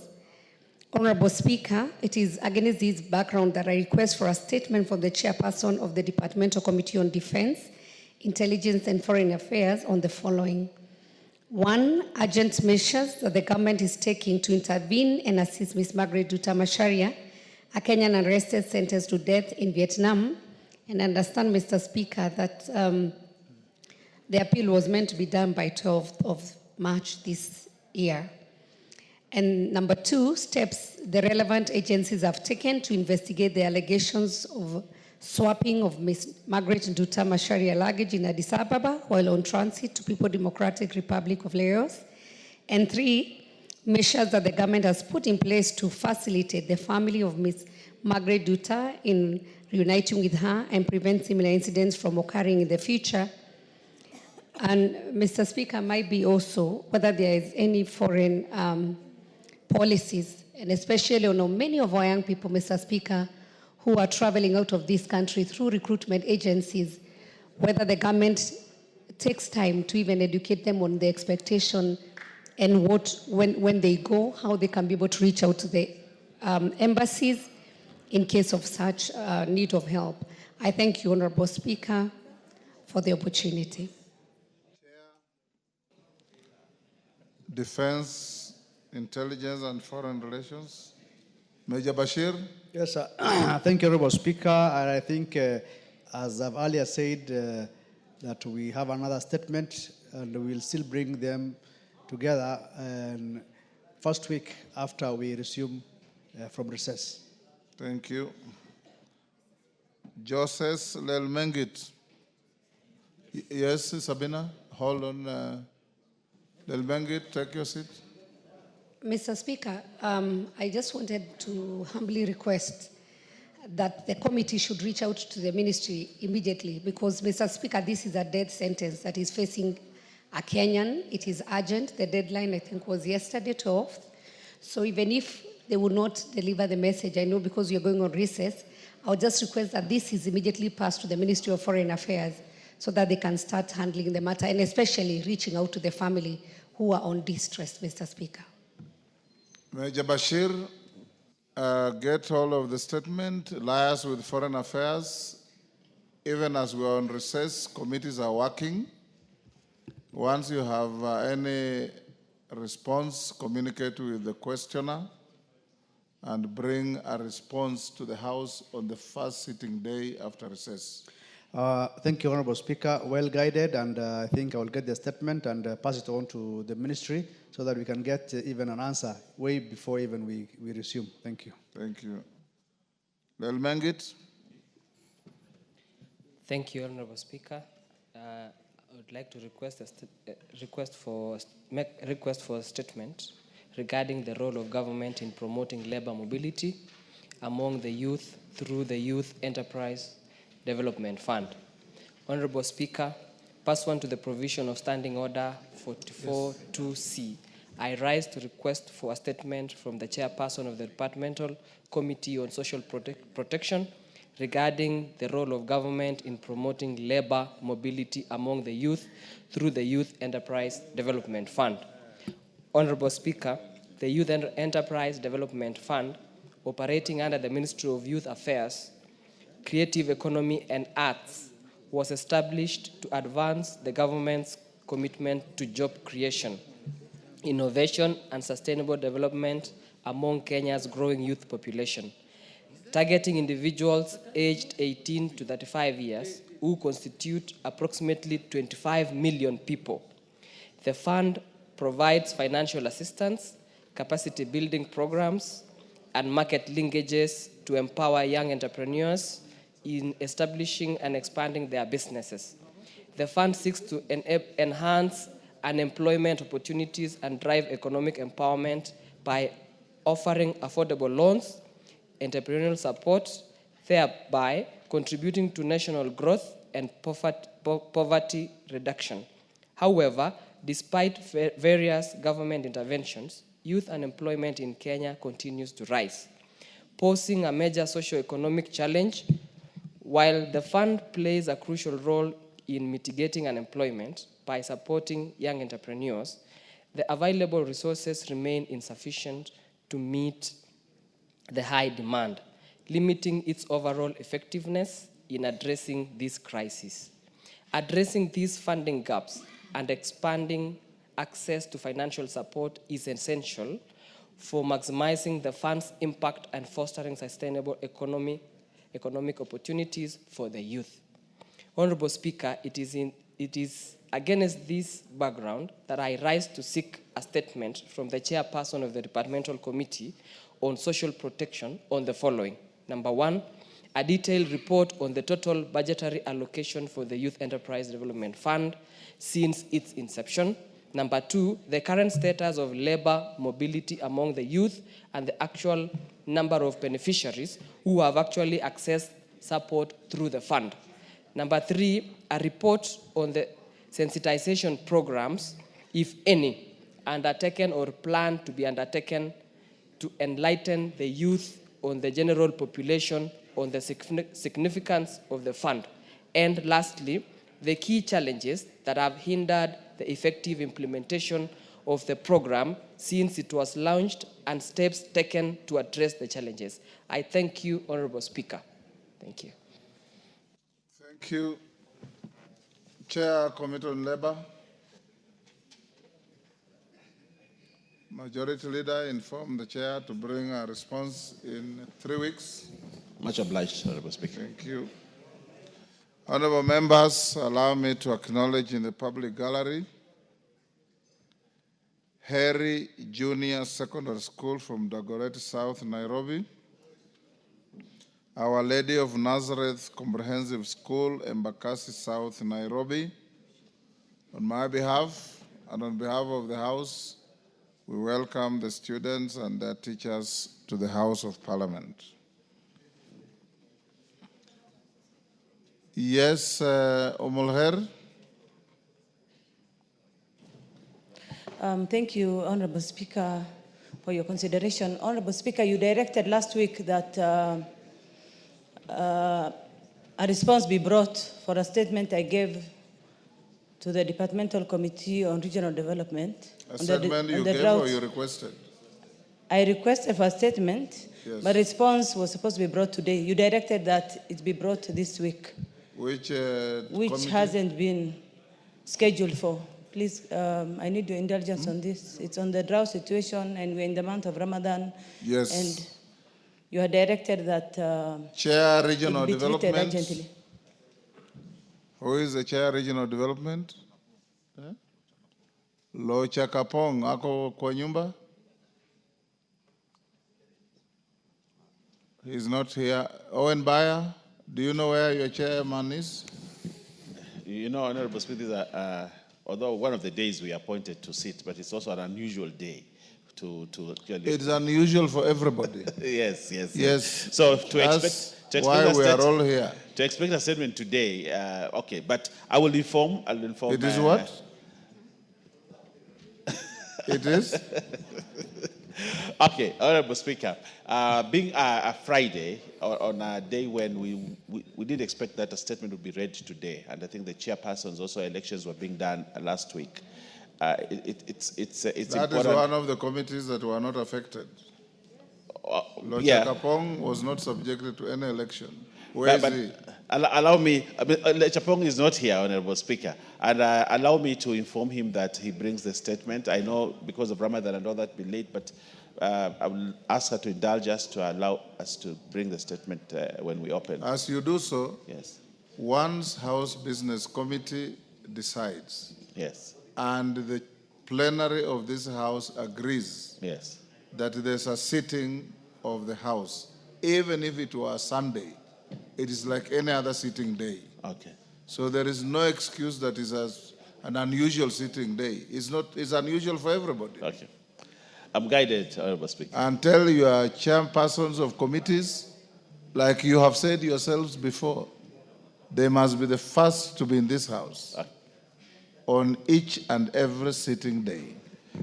Guided, Honorable So Speaker. advise Lochakapong to bring a response on the first day upon resumption from the short recess, but in the event he has a response in between because committees continue working, yes, direct it to the honorable member who requested for the statement, okay. Honorable Women Rep for Mandera. Thank you, Honorable Speaker. Yes, member for Kapchai, what is the problem? Mr. Speaker, I will kindly take the undertaking as well because I'm a member of that committee. Yes. And I'll report to him immediately I get out and call him, Mr. Speaker. Thank you, Mr. Speaker. Excellent. Do The so. committee ended. Honorable Abdul Haro, member for Mandera South. Abdul, hold your horses before you request for your statement. In the Speaker's gallery, I acknowledge the presence of Ngamba Mixed Secondary School from Mwala in Machakos County. On my behalf and behalf of the House, we welcome the students and their teachers to the House of Parliament. Go on, Honorable Haro. Thank you, Honorable Speaker. This is a request for a statement regarding the recognition of the madrasa education system within the Kenya National Qualifications Framework.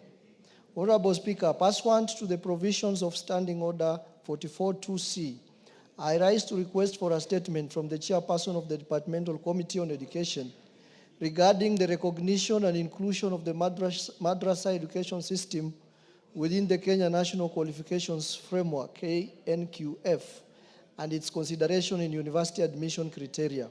Honorable Speaker, thousands of students in Kenya undergo a 12-year madrasa education system. However, upon completion, they are unable to transition to higher education in Kenya due to the lack of a policy framework linking their education to university admission requirements. As a result, many are forced to seek further education in countries such as Sudan, Egypt, Malaysia, Pakistan, Somalia, and Saudi Arabia, an option that is expensive and inaccessible to many. Consequently, a significant number of students never realize their dreams of higher education, while some who study abroad do not return to contribute to Kenya's development. The Commission for University Education, CUE, has accredited Bachelor of Arts in Islamic Studies and Bachelor of Arts in Sharia in select Islamic universities in Kenya, among many other courses. However, without formal recognition of the madrasa system within the National Qualification Framework, students cannot equate their prior learning for admission into these programs. Furthermore, this affects the growth and expansion of Islamic universities in Kenya. Honorable Speaker, Section 95(2)(e) of the Basic Education Act, Cap 211, provides for the operationalization of the madrasa system within the basic education framework to improve access and retention in regions with high numbers of out-of-school children. With the increasing demand for Sharia-compliant products and services in the region, Kenya has an opportunity to become a hub for capacity development in Islamic studies and Sharia. However, policy gaps hinder expansion in the education sector, limiting Kenya's ability to train professionals for this growing market. Honorable Speaker, it is against this background that I request for a statement from the chairperson of the Departmental Committee on Education on the following. A, plans by the Ministry of Education to develop and implement a framework for integrating the madrasa system into the National Qualification Framework and University Admission Criteria as part of the ongoing implementation of the Presidential Working Party for Education Reforms recommendations. And B, progress made in ensuring the comprehensive integration of the madrasa education system into Kenya's formal education system. I thank you, Honorable Speaker. Thank you, Honorable Haro. Chair Education. Vice Chair Education. Obara. Can you bring a response? Yes, thank you, Mr. Speaker. We will give soon after we return from the recess. 3 weeks. 3 weeks? Yes. Thank you. Chair Liaison Committee, Deputy Speaker.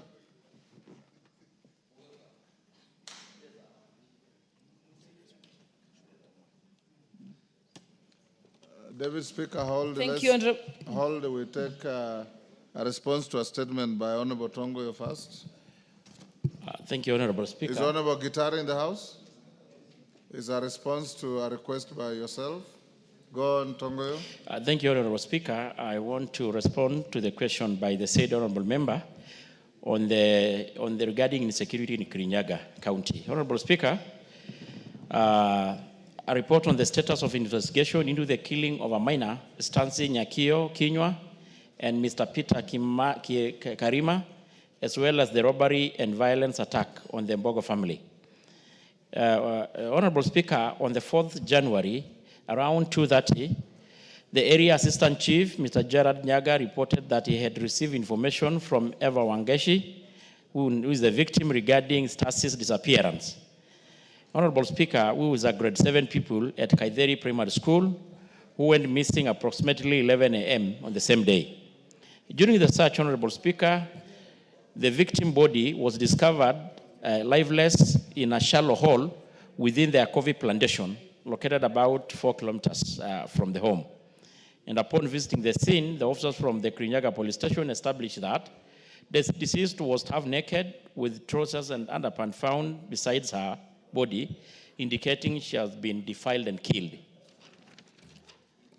Honorable Speaker, the murder report was booked under OB number 29 of April 0125 at Kirgoya police station, and the body was transported to Kirgoya Hospital morgue, where postmortem examination confirmed that the cause of death was hypoxia due to secondary suffocation, strangulation, following an assault, and a file number 22105 of 2025 was opened in respect of the incident. The forensic evidence, including swabs and fingernail samples, was collected and forwarded to the government chemist for further analysis. Honorable Speaker, to this date, by the time of writing of this report, the case was still under active investigation. On the issue of robbery with violence of Mr. William Bogo and the Joyce Wangu, on January 3rd, at around noon, William Bogo Nyaga and his family, Joyce Wangu, who operates an M-Pesa shop at a block area shopping center in Kirinyaga Center, closed their business for the day. While walking home on foot, they were ambushed by 3 unidentified gunmen armed with firearms and crude weapons. Although nothing was stolen from them, they sustained serious gunshot wound to the right hand near the elbow, while the wife suffered severe head injuries.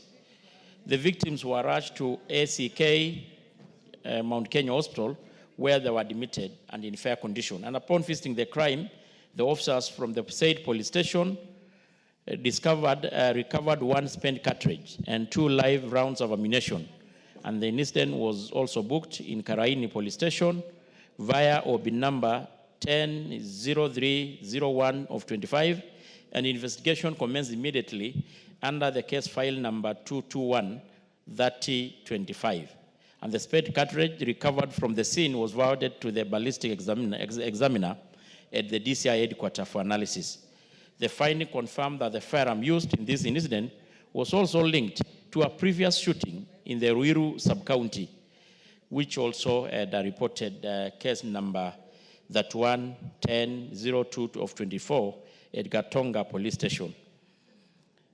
Honorable Speaker, the case by the time of all writing was under pending active investigation, with unfortunately no arrest made so far. Honorable Speaker, on the last one of also Gladys Nyambura, on the 24th, approximately 9:30 p.m., on the M-Pesa shop, operated also in Kirinyaga town, closed our business and boarded our border and raided by Eric Minor to take her home. Before reaching our destination, they were intercepted by Aslans using two numberless motorbikes, each carrying a pillion passenger armed with a pistol. And the criminal immediately confronted the complainants, brandishing the pistols and forcibly snatching her handbag while demanding for money. Honorable Speaker, upon hearing the distress call, local residents, Kamau, age 44 years, responded in an attempt to assist. Unfortunately, one of the robbers shot him.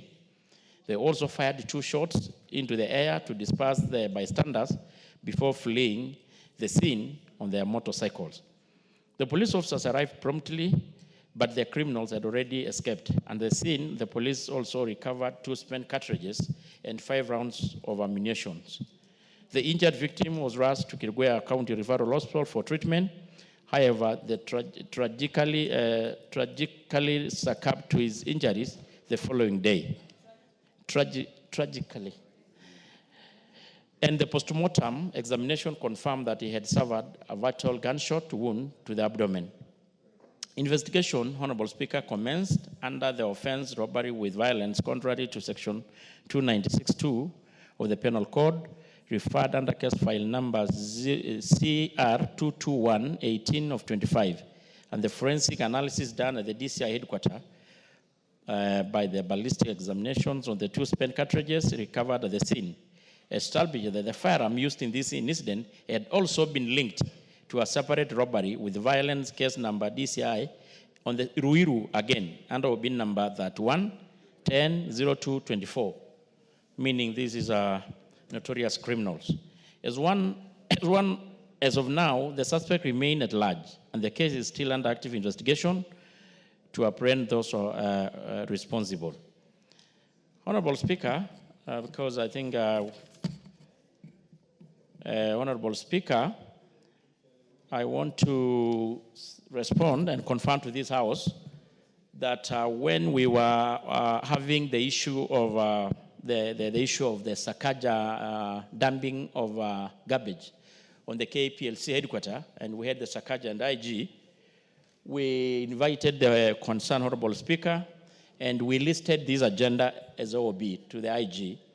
And the Member of Parliament had an ample time really to question the IG. And some of the intervention was actually to transfer some of the rogue officers, which he had also confirmed to this end that they were transferred.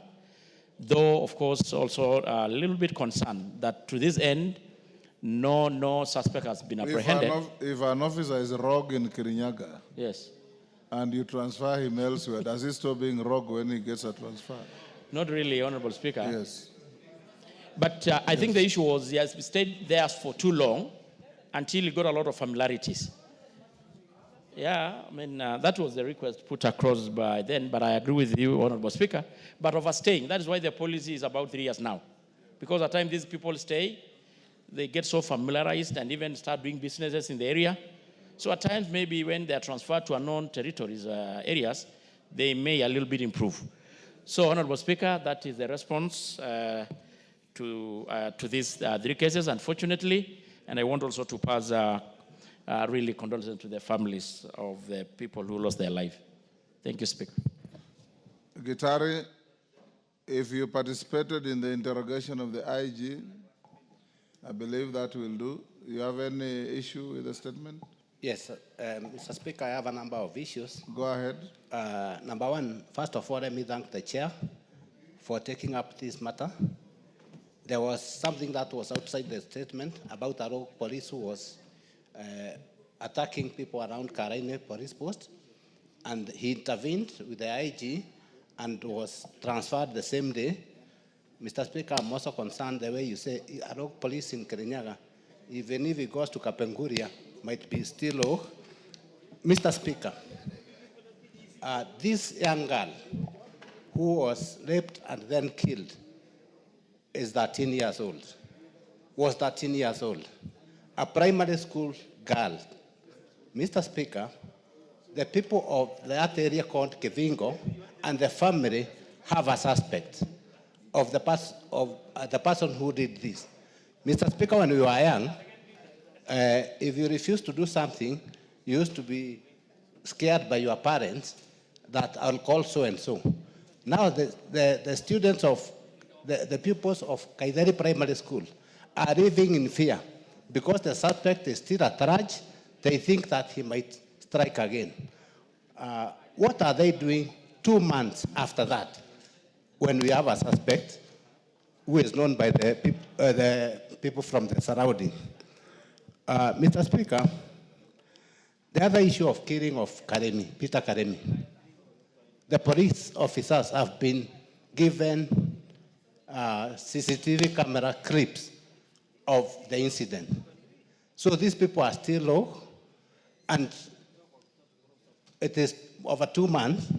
For how long will they take to arrest because they have the CCTV camera? Mr. Speaker, something concerning, in the answer of the statement, the IG agrees that there are low gangsters around Kirinyaga and admits that they are going around with some guns. I'm just asking myself, how long or how many people do they want to be killed so that they can be serious? Mr. Speaker, if they are unable to arrest these people, they can tell us to go and arrest them and we take them to the police station. Because this answer is not satisfactory. Because even the performance of Kaideri Primary School will be affected because the pupils are living in fear, Mr. Speaker.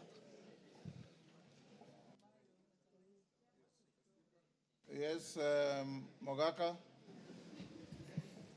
I want to thank you, Mr. Speaker, for the opportunity to also have a bite on the very good response from the chair of security. And I think I want to commend the IG for being hands-on whenever called upon to respond.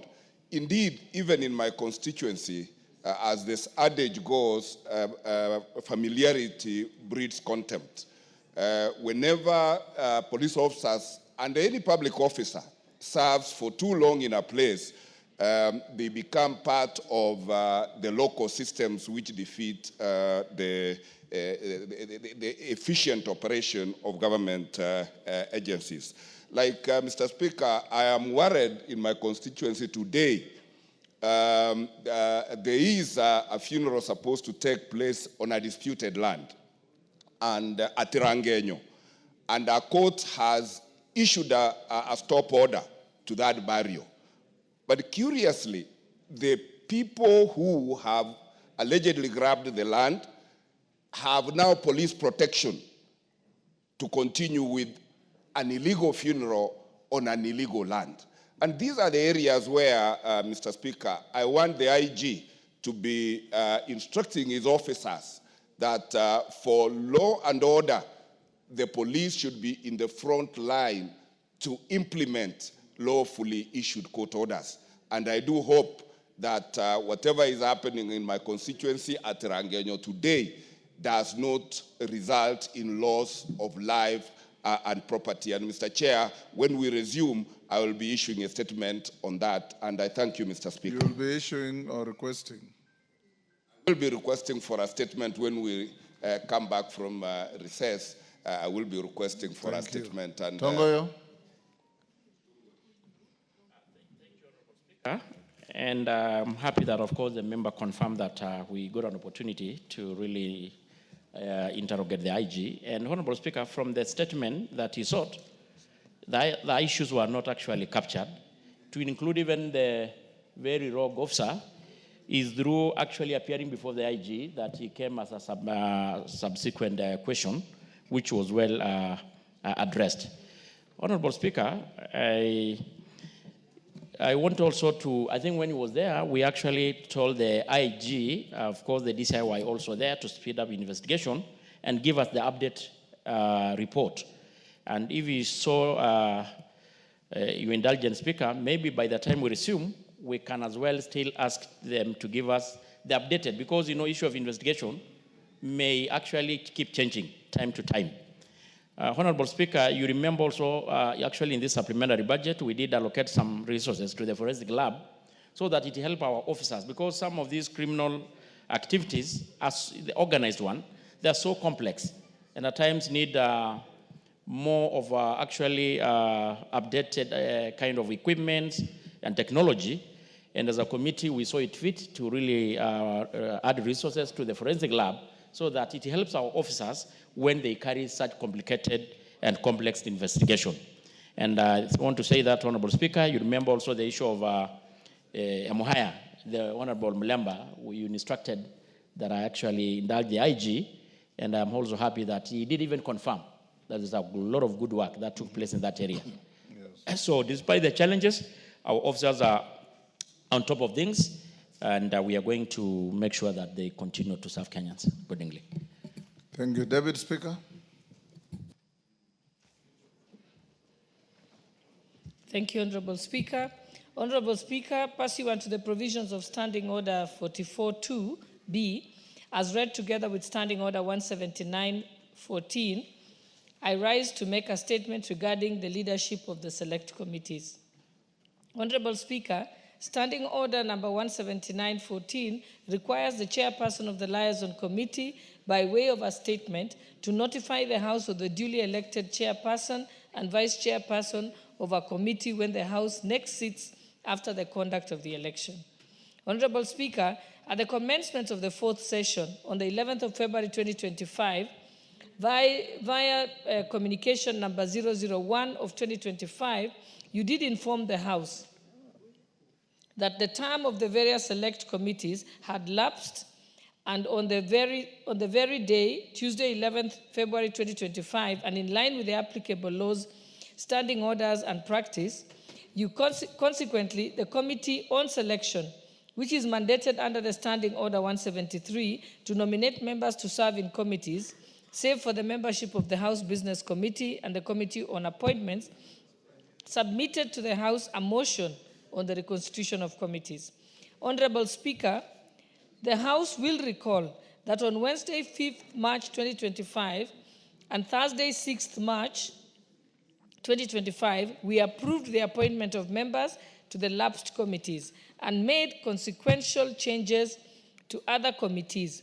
Following the reconstitution of the various committees, the Clerk of the National Assembly, in exercise of the powers conferred under the provisions of Standing Order 179.2, declared the vacancies in the offices of the chairperson and vice chairperson for the reconstituted committees. The clerk also declared vacancies in the committees affected by the consequential changes. To facilitate elections and pursuant to Standing Order 179.2, the clerk appointed Wednesday the 12th and Thursday the 13th as the dates for the elections. Further to compliance with the standing orders, on the 6th of March 2025, the clerk published and circulated a schedule of committees indicating the venues and times of holding the meetings for the purposes of conducting elections. Honorable Speaker, in line with the provision of the standing orders, the affected House committees conducted and concluded elections of chairpersons and vice chairpersons as scheduled. In this regard, Honorable Speaker, I wish to report to the House that all 18 reconstituted committees under the category of Audit and Appropriations and General Purpose Committees and 9 departmental committees affected by the resolution of the House of Tuesday, 11th March 2025, elected their leadership as follows. I will start with the Audit and Appropriation and General Purpose Committees. 1. Public Accounts Committee. The chairperson is the Honorable Nicholas Scott Tindi Mwale MP, and the vice chairperson is the Honorable Amina Udgun Siyad MP. 2. The Public Investments Committee on Governance and Education. The chairperson is the Honorable Wanami Nelson Jack Wamboka, CBS MP, and the vice chairperson is the Honorable Kibagendi Anthony MP. 3.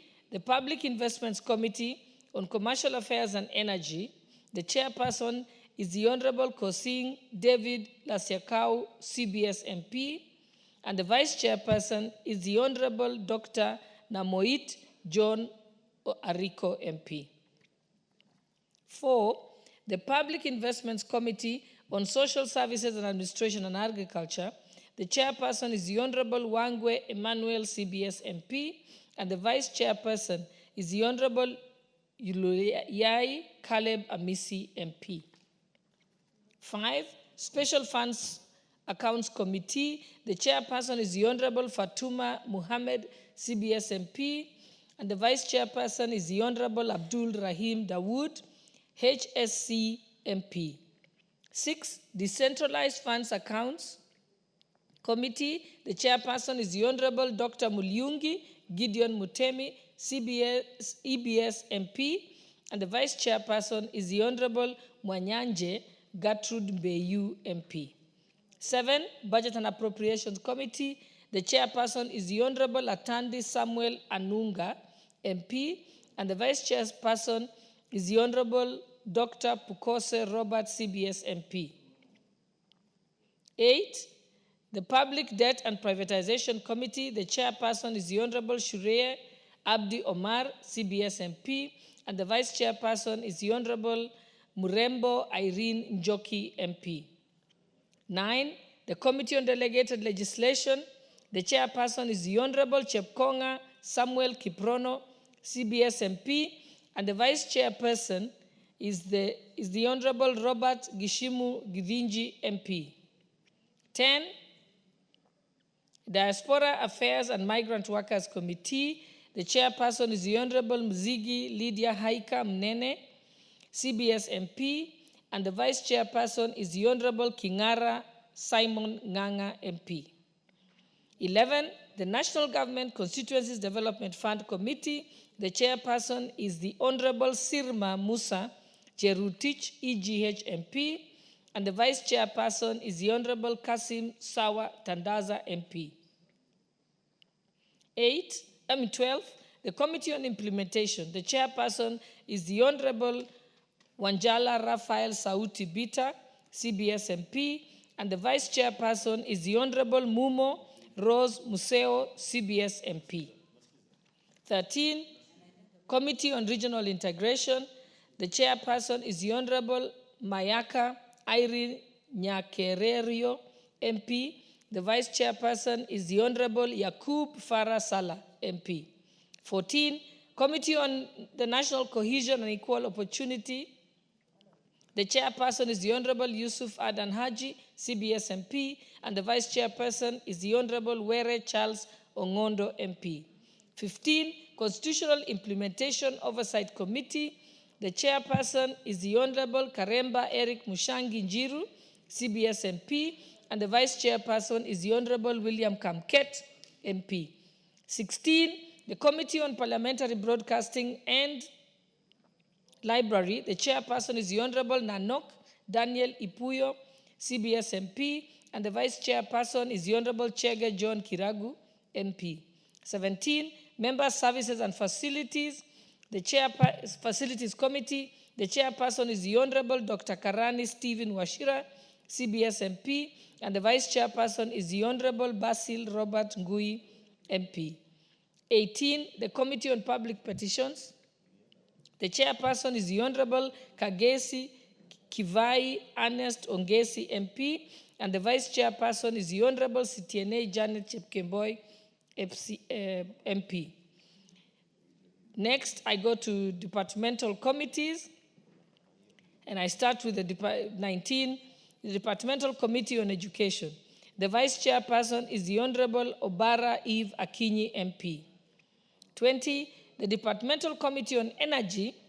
The Chairperson is the Honorable David Gikaria, CBS MP.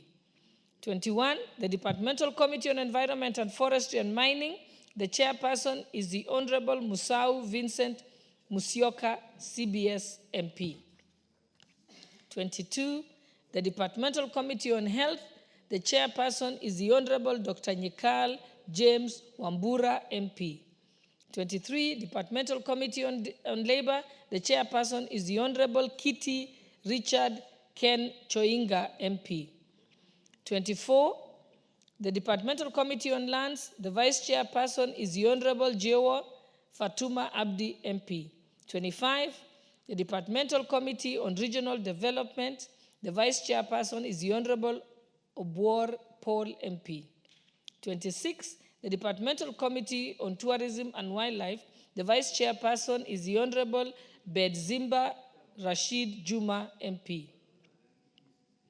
And lastly, number 27 committee, the Departmental Committee on Trade, Industry and Cooperatives. The Chairperson is the Honorable Shinali Bernard Masaka, MP. Finally, Honorable Speaker, may I take this opportunity to congratulate all the honorable members who have been elected and vested with the responsibilities of being chairpersons and vice chairpersons of the various committees. I urge them to use their leadership offices to efficiently discharge their mandates the mandate of the House through their respective committees for the welfare of our people and the advancement of prosperity of our country. I thank you, Honorable Speaker. Thank you, David Speaker. Upon a majority leader, you want to say something? Yes. Thank you, Honorable Speaker. Before you rise, let me thank the Deputy Speaker for this communication, this statement, Honorable Speaker, and also note that we have done very well in terms of adhering to the elections schedule that was issued by the Office of the Clerk. However, Honorable Speaker, this leadership of committees reflects the diversity of our nation, and it's important that even the leadership of the House reflects that diversity. And the leadership, both on the minority side and the majority side, we had endeavored to guide the committees so that the chairs and vice chairs that they elect also reflect that diversity, both regional, ethnic diversity of our country. And Honorable Speaker, also the party strengths and conforming with the agreements that we have entered into. And I know there are two committees, Honorable Speaker, the election of the Vice Chair of the Regional Development Committee and the Committee on Implementation, where this was not adhered to, and we have agreed with the leadership on the minority side. Immediately after recess, as we had committed, we will be reconstituting some of these committees so that we ensure that we conform both with our agreements in our political coalitions, our regional and ethnic balance also. And two, Honorable Speaker, is to speak to the new chairs and those who have had the opportunity to continue serving this House as chairs. Honorable Speaker, you notice yesterday as we were in the Committee of Supply, we had only 4 chairs of committees who were there to support the supply of resources to their departments and agencies that fall under the purview of the committees that they lead. And I say this, Honorable Speaker, because again, we have agreed with our colleagues on the minority side, whether you are leading a departmental committee or a select committee, whether from the majority side or the minority side, you have a responsibility first to be available in the House. Because, Honorable Speaker, you have said numerous times, even on quorum matters, you have had to sit there and wait for quorum, yet we have over 60 members of this House who are chairs and vice chairs. The whips don't even need to go looking for quorum. And Honorable Speaker, I know the other efforts that you have put in as the Parliamentary Service Commission even in engagement with the Salaries and Remuneration Commission, to ensure that members are properly facilitated to be available in the House. And I want to plead with all these chairs, Honorable Speaker, to be available in the House, not just during the budget-making process, but also on ordinary sitting days. We have statements. Very often, Honorable Speaker, you have to ask the Leader of Majority to commit to when a statement will be answered to. And now it's become customary to say 2 weeks. And I get very embarrassed, Honorable Speaker, because at times, even when I leave the chamber, you can't even trace those chairs in the House. And it's imperative that the chairs, at least at the rise of the House at 2:30 or at 9:30 in the morning, they should and they must be in the House. And because I can see a few of them new chairs, and I must congratulate the Honorable Nyikal on his election as a chair of the Health Committee, and ask other chairs to emulate Honorable Nyikal, not just now as a chair, but as a member of this House. Ever present in the House. Ever present. And therefore, I am confident that someone like Honorable Nyikal will do very well as a chair in health because he's always present in the House. So mine was just to appeal to all these chairs, even and vice chairs, as we congratulate them. The reason why committees have a chair and a vice chair is so that if the chair is not available to chair a meeting or in the chamber, the vice chair must be there. So if you are two of you, a chair and a vice chair, you should just agree Tuesday, Wednesday, Thursday, who is in the House at what time. So that at all times, there is either a chair or a vice chair seated in the House. And I want to say this will be one of the parameters we'll use to determine whether in your performance contract as a chair or a vice chair you are performing. If you do not perform, I will not say it will be messy and noisy because I know who holds the patent, Honorable Speaker, of that. The copyright and patent of noisy and messy is held by none other than yours faithfully, the Speaker. And it will not be noisy. We will quietly relieve you of your responsibility so that you allow another member, because the 349 members who are elected in this House are able to be chairs or vice chairs of committees and they can lead. But that's why the people in their constituencies give them the confidence to elect them as members of parliament. I therefore hope all these chairs, those who are here, those who are not here, will heed to our plea. First, to be available. Two, to offer leadership. And most importantly, to bear the greatest responsibility as leaders in committees to drive the business of the House seamlessly. Honorable Speaker, thank you. Yes, Haika.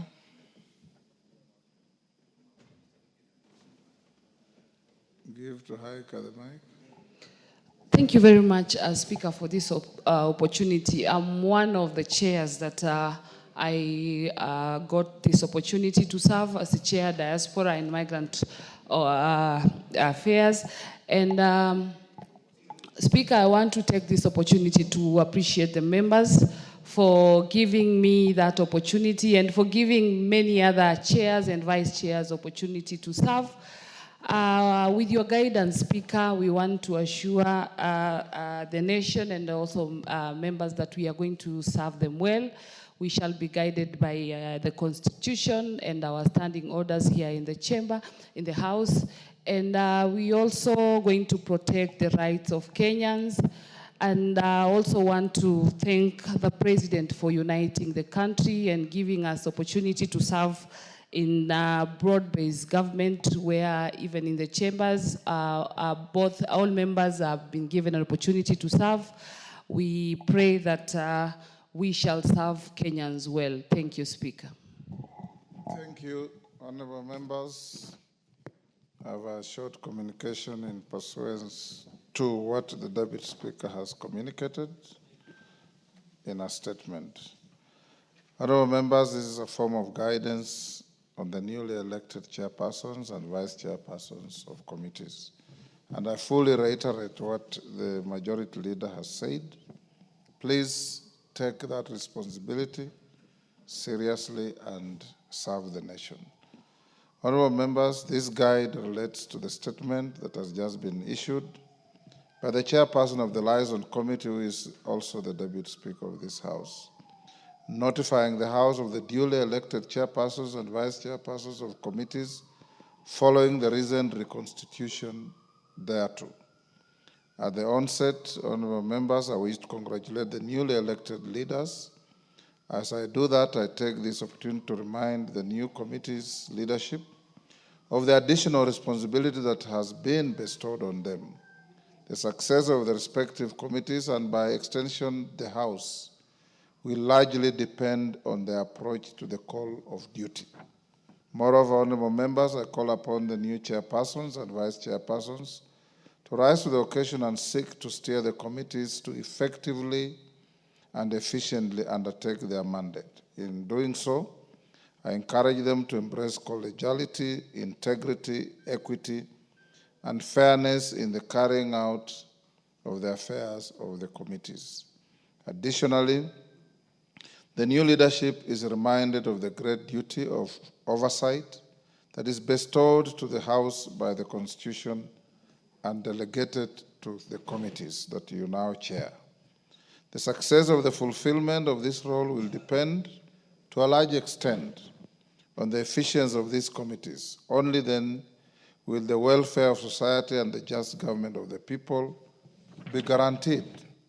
Having said that, honorable members, the clerk is hereby directed to immediately make arrangements to facilitate the new committee leadership in line with the Constitution, statute, and the applicable Parliamentary Service Commission resolutions.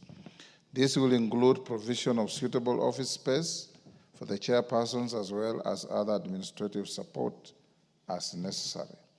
Evidently, honorable members, there are going to be adjustments in the occupants of offices within the precincts. In this regard, members who had been provided with office spaces on account of their leadership positions in committees and who have since ceased to be chairpersons or chairpersons, vice chairpersons of such committees are required to relinquish the said offices not later than Wednesday, 19th March 2025, as we seek to settle the new leadership.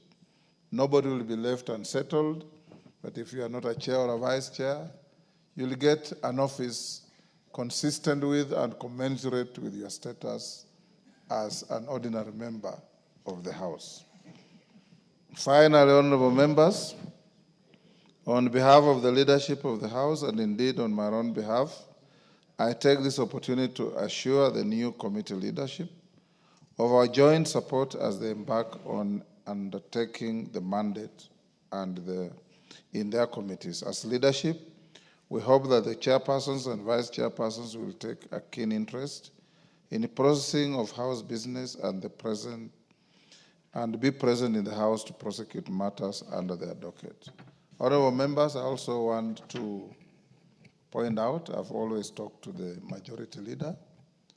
There are just a few committees, not more than 3, 4, to whom the departments of government, the oversight, consistently come calling to the Speaker's chamber to protest the manner in which the committees handle those government officials when they appear before them. I want to encourage you. Serve without fear or favor and serve with integrity. Avoid the temptation to have an illegal title within the committee of a member called a welfare member, so that you do not scare and cause issues that are not in keeping with the integrity that this House must have.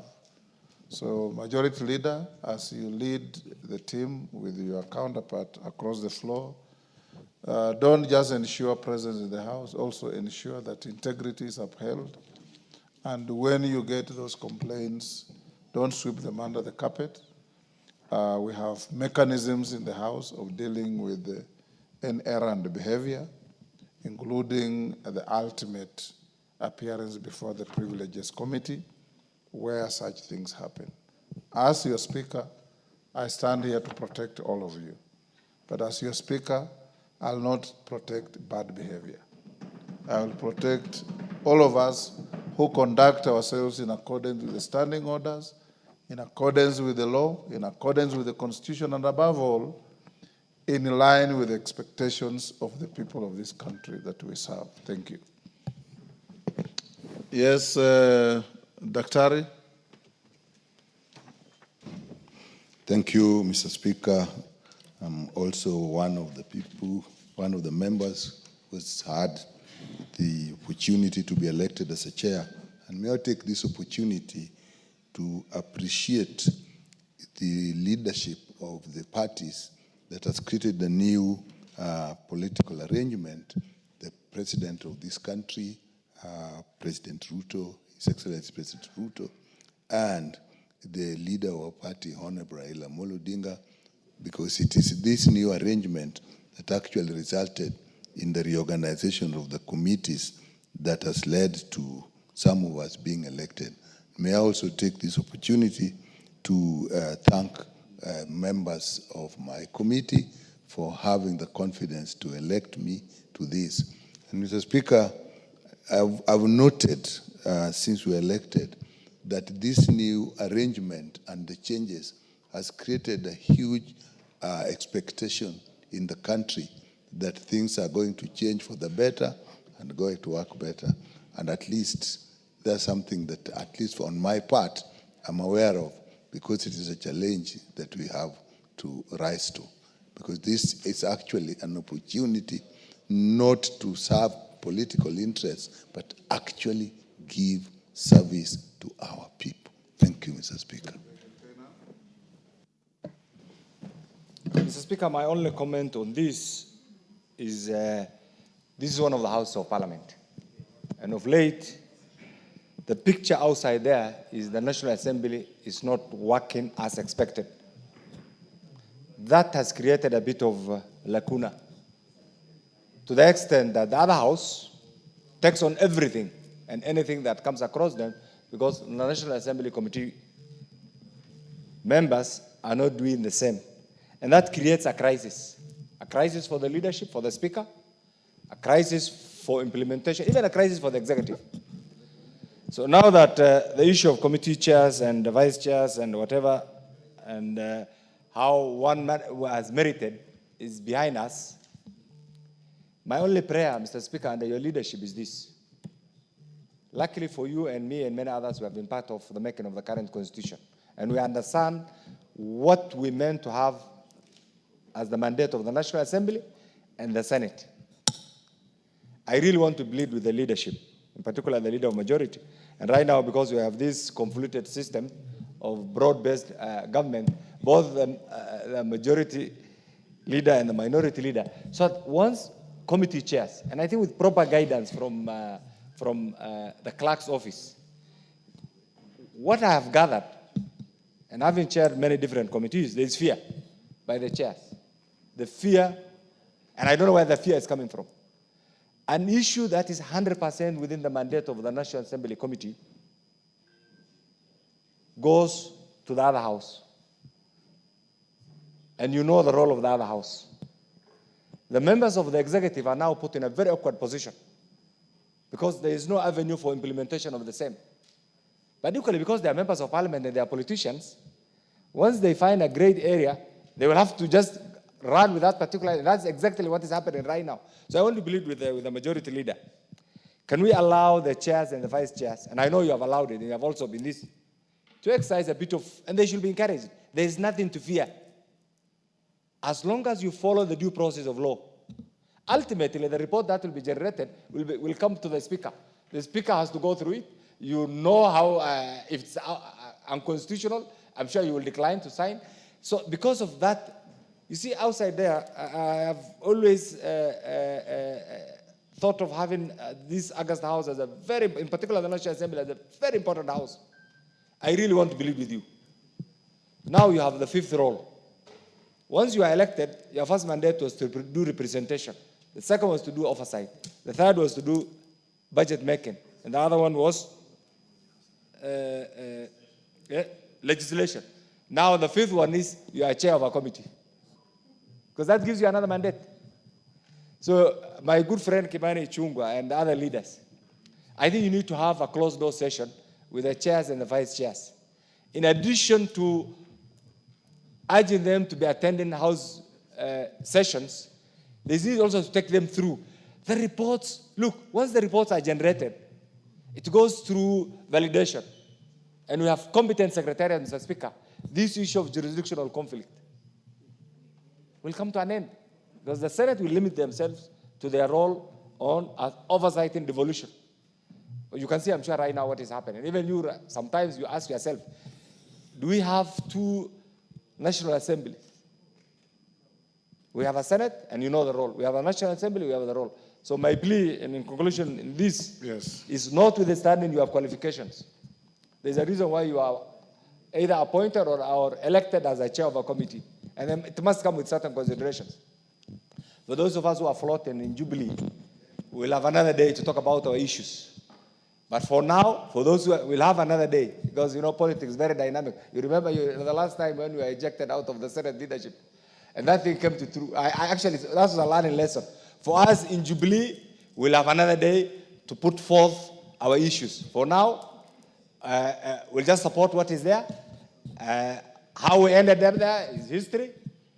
But I'll use those quotable quotes from you. It may be a blessing. So I want to congratulate all the chairs and the vice chairs who have been given positions, but please take it seriously. Let it not be a paper title.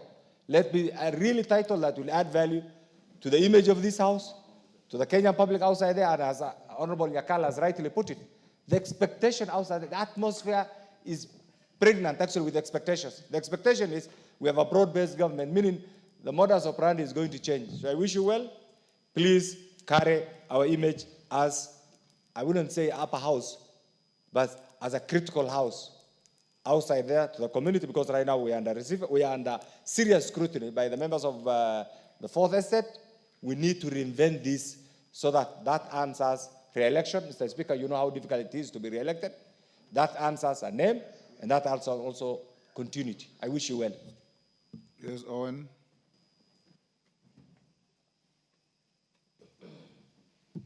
There you are.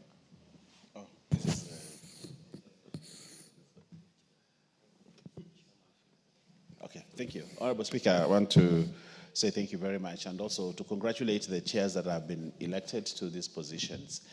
And also, Honorable Speaker, to appreciate one thing, one fact that is very fundamental, that for the first time, the composition of the chairs and the committees have actually reflected the National Assembly in terms of the nation.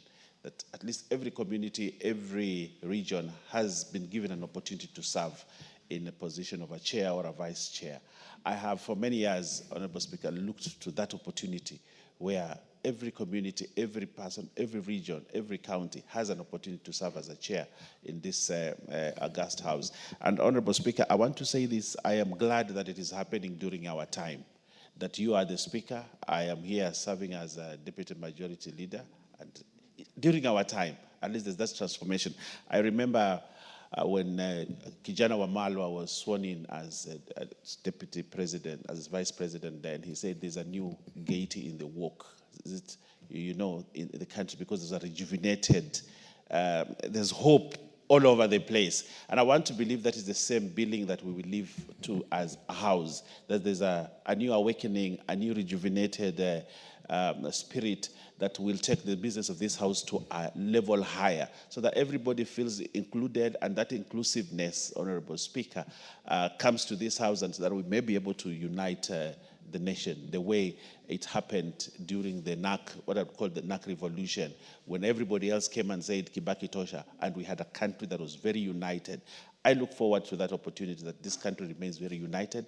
And as a National Assembly, we have taken up that mantle, and I think we are showing it here that we want to unite this country the way the President is talking about. So I want to ask every member that's been given an opportunity to serve with dignity, to serve with integrity, and to serve with truthfulness, so that we can take this country forward. I thank you, Honorable Speaker.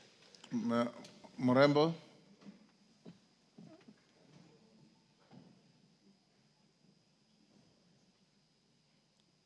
Give Honorable Murembo. This is where you are running from.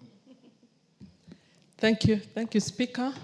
I want to sincerely thank our President for at least honoring us as me and the others as a Vice Chair, and also to thank the leadership of the House for believing in me and for believing in us. I want to note the composition of women in the new leadership, and I want to say thank you for the leadership, also for believing in women and to deliver, and for us also as the new members. I want to request that as we continue, in case there will be any realignments, we try and also consider the women. Personally, and I want to commit to serve diligently to deliver the mandate bestowed on us in the Public Debt and Privatization Committee. And I want to say, we are going to be there for all the members. The members in public committee, public debt, I want to say thank you, and mine mine personally, including also the chair, I believe we shall always be there in the House, and we shall diligently be there for the leadership. Asanteni sana.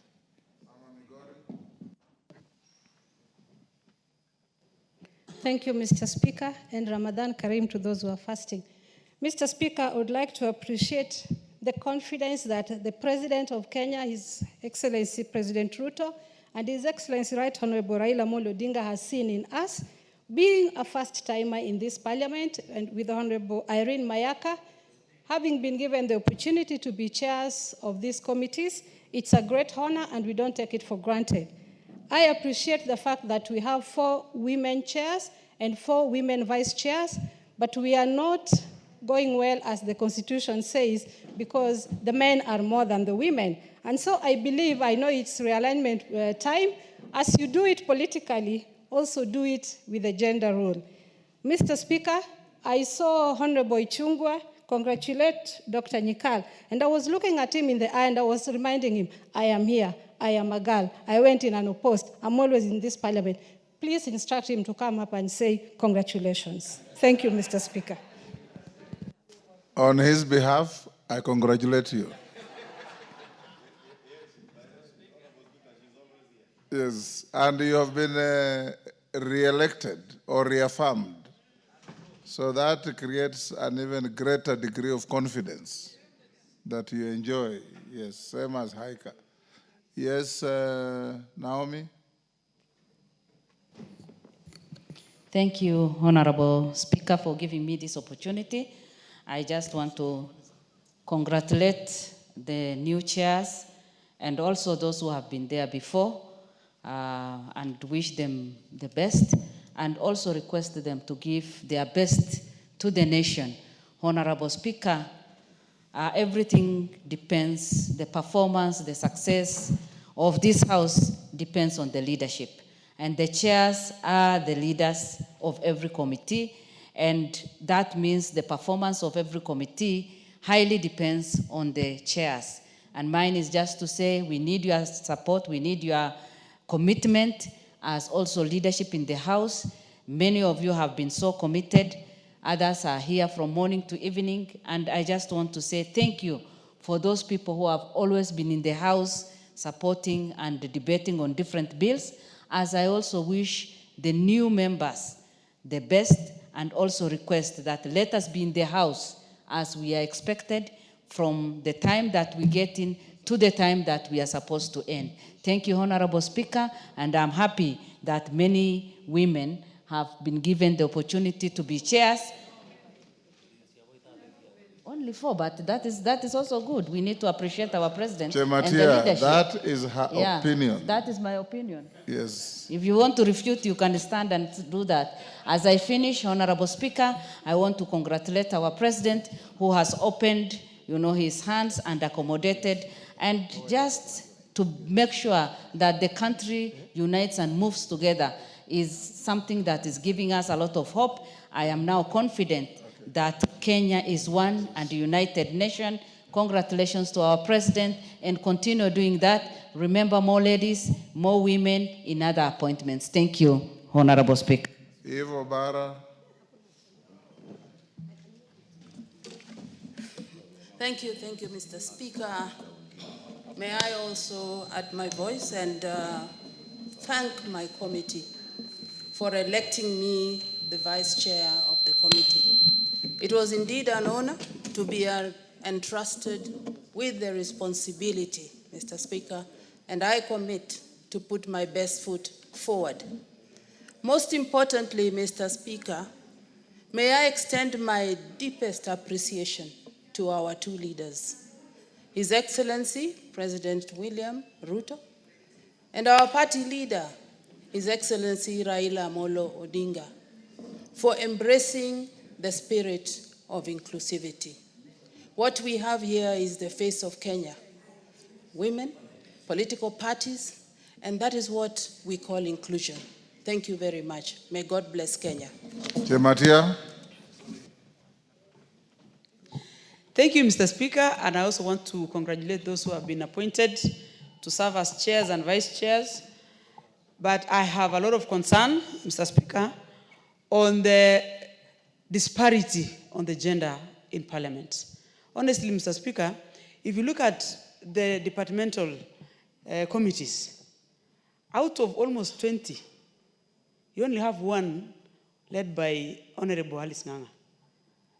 And you probably have, in the select committees, you probably have around 2 or 3. Out of 60, you just heard the leader of majority saying the number of chairs and vice chairs in the House are almost 60. It is not fair. Honestly, it's not fair. We probably, in the future, or we can even reconstitute this coming, when we come back, that at least we should have at least 20 women, both chairs and vice chairs. This House will have no problem in quorum. The reason why we have problems in quorum is because most of the chairs are men and the vice chairs are also men. They are always busy doing a lot of deals out there. We are here always on time, and we give quorum most of the time. If you give us opportunity today, we will serve this parliament more, and you will never have issues on... There is a point of order from Elisha. Thank you, Mr. Speaker. Yes. Inferring from the statement of the Honorable Chematia, it would appear that the members who have been elected as chair and vice chair persons were appointed, not elected. I think ask more women to go for these elective positions and make sure they muscle the membership of those committees so that they're elected. It's not they're not appointed. Thank you. Chematia, are you through? I am not. I also want to infer back and tell him, if you listen to all of them, they are always they are referring to the appointive authority. That means there's always a way that they are guided when their elections are done in the committees. I want to ask members that in the future, we are all members of parliament. We can do these jobs more better than some of the men. Chematia, are you the only stranger in Jerusalem? Mutunga. Thank you, Honorable Speaker. Honorable Speaker, I would like to start where Chematia has left. Honorable Speaker, I've listened to the members very carefully, and they are thanking the two principals for creating that opportunity, not necessarily for the specific positions that people have been given. Honorable Speaker, we are living in a very difficult time that requires very difficult decisions to be made. And I would like to thank the Honorable Dr. William Ruto and Honorable Raila Odinga for realizing that Kenya really needs to be united. When times are difficult, people need to move together. If there's anything we need at this particular point in time is a working government and a very difficult economic, situations. So, Honorable Speaker, I hope and believe that going forward, that we shall be a house that will be remembered for coming up with the best of laws, extremely objective laws. At some point in time, we imagine that some of us feel like they are supporting government. They are not really doing the work they're supposed to do. And I believe that, Honorable Speaker, from now moving forward, in view of the distribution of the leadership of the House, everybody will be objective. I have in mind the finance bill, and I don't want to revisit that particular bill. I don't think as a House we were actually objective in our debate. We lost that bill, not because it was really bad, it is because we decided not to be objective as a House. Honorable Speaker, moving forward, And now that we are together as a house, let us support this government to deliver, because we are in government, all of us. And I hope that whatever laws we make in this house going forward will be laws to benefit the Kenyans. Kenyans are watching, and Kenyans need to have confidence in this house. Thank you, Honourable Speaker. Jared. I thank you very much, Honourable Speaker. Let me join my colleagues also to congratulate those who have been elected as chairs and their respective vice chairs. And we hope and pray that you will deliver on the promises we make both as a House and the executive wing of the government, Honourable Speaker. Honourable Speaker was asking Dr. Nyikal, who has been elected chair of health, whether it was wrong to devolve health. Because from the look of things, the governors who have been given the mandate to deliver on health matters, most of them do not understand their roles, Honourable Speaker. Then the ministry was to be, at the national level, have the policy making that will then guide the implementation. So we have a disconnect with the implementers who are governors on the ground, therefore making the ministry look so bad when exactly the problem comes from the ground, Honourable Speaker. We also made reference to KEMSA, which was a brilliant idea, because again, government must have bodies that help regulate the private sector out there. Without KEMSA, medicine such as Panadol would be 1,000 shillings. But you have a government body that helps regulate prices and comes up with regulations that guide that front, Honourable Speaker. KEMSA was actually brought in to self-fund. The government was only to give seed money, which was actually given. Today, as we speak, Honourable Speaker, 3 billion shillings is owed to KEMSA by the governors from various counties, Honourable Speaker. Yet, they keep on taking drugs. KEMSA cannot come up with breaks to apply on provision of those medicines to them until they pay. So we are in a quandary, Honourable Speaker, and that is why the health sector is looking so bad. How I wish maybe in the nearest future that we can reclaim health to come back to the ministry at the national level so that it is controlled from here, Honourable Speaker.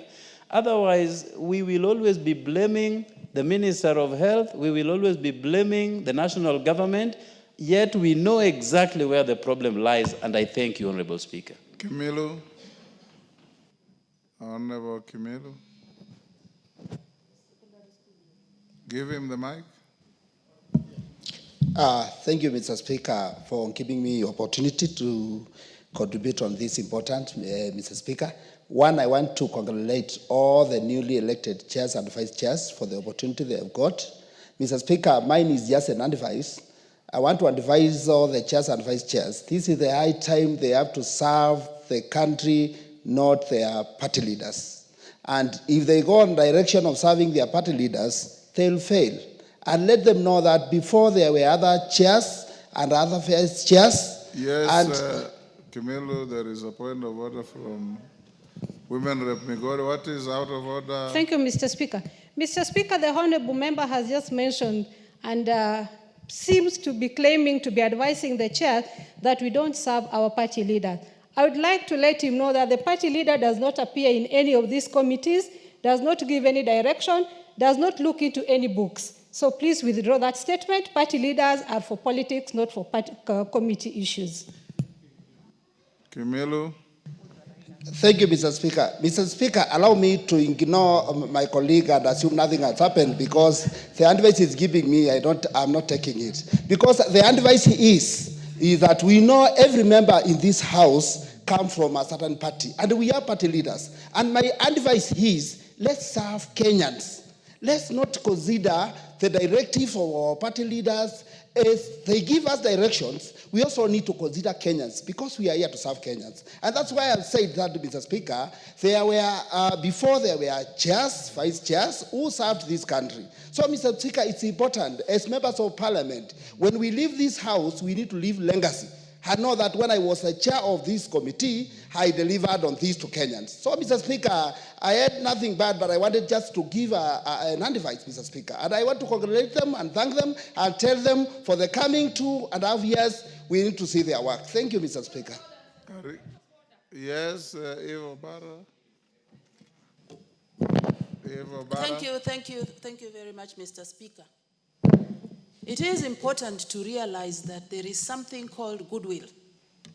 And if there was no goodwill from the leadership, we would not be here talking about inclusion. And that is what I need to advise my colleague here. Goodwill is what is lacking. And we have it now. So we must ride on this goodwill and make sure that whatever we do here is for Kenya. Thank you. Ariko? Yes. Hold, Ariko, there is another point of order. Haika?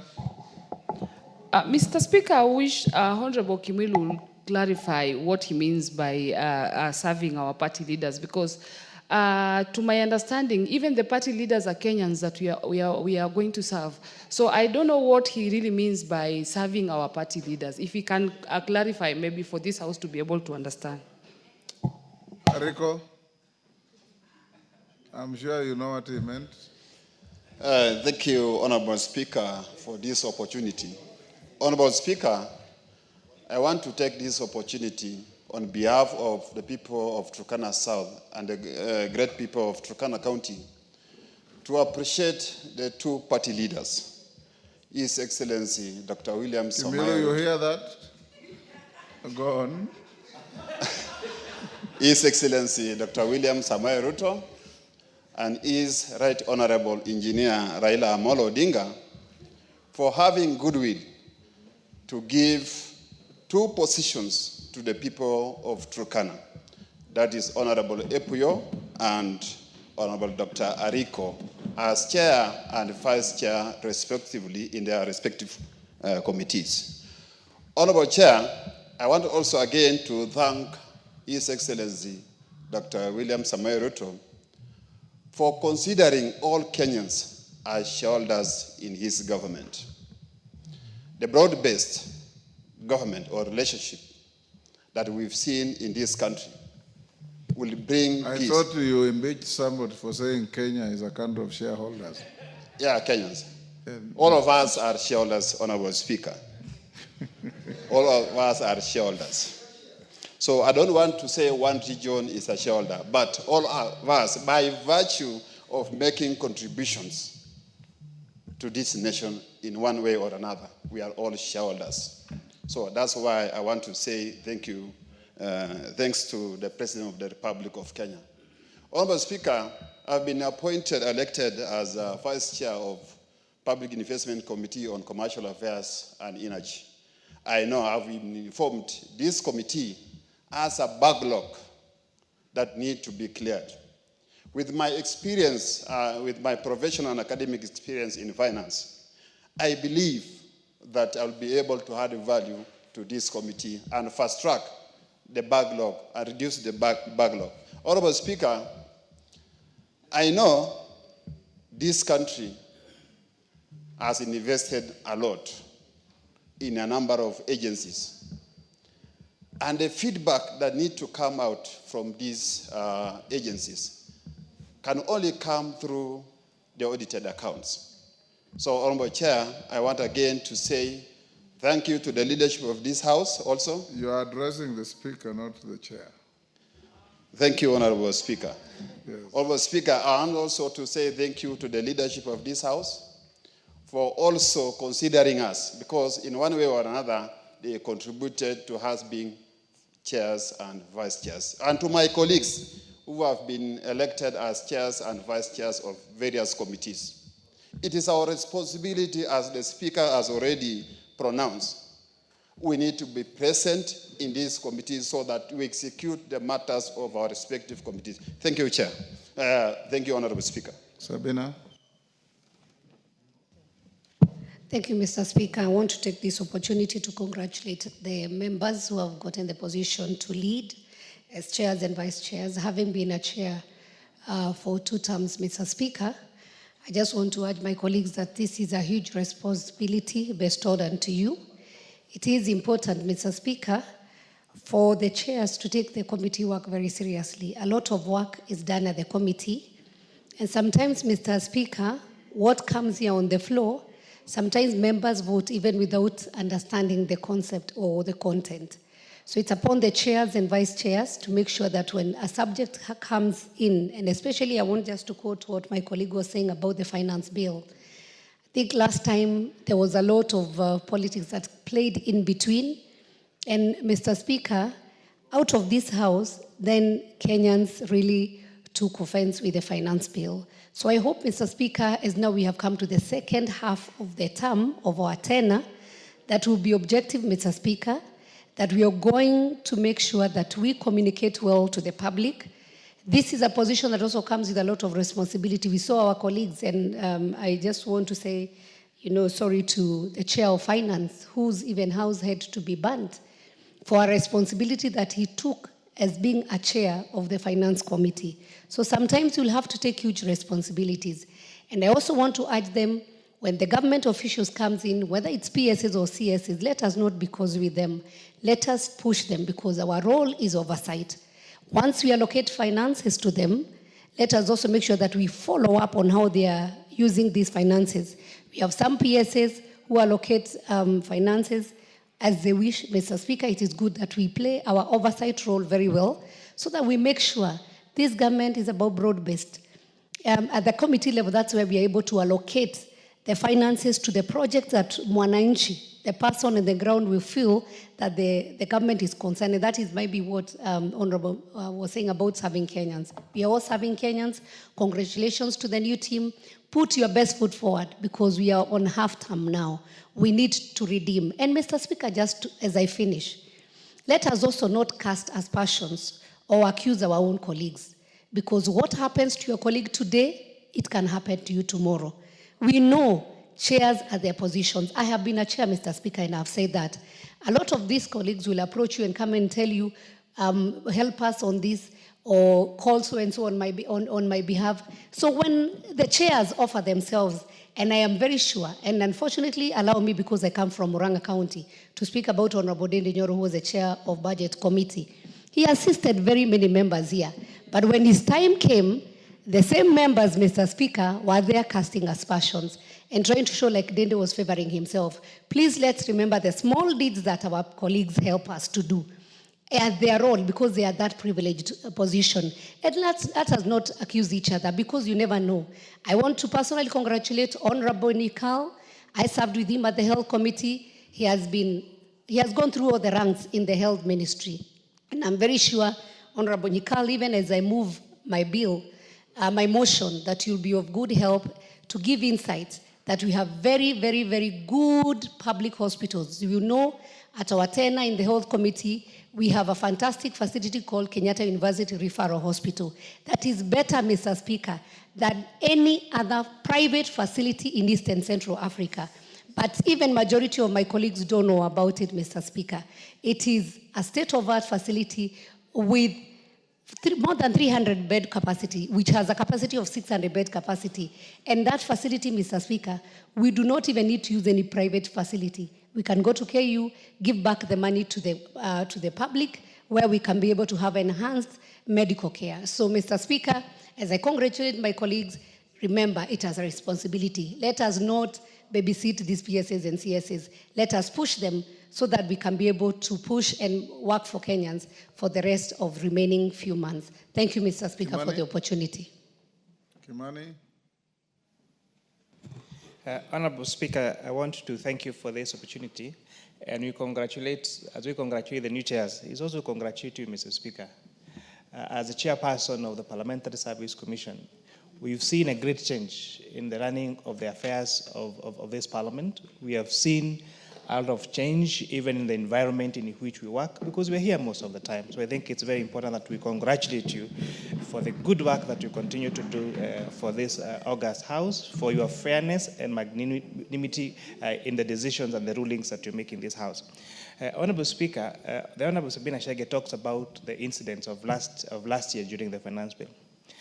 as we go now, move forward as a house, I would really urge us to be very sober when we are having these conversations, whether in the house or outside there.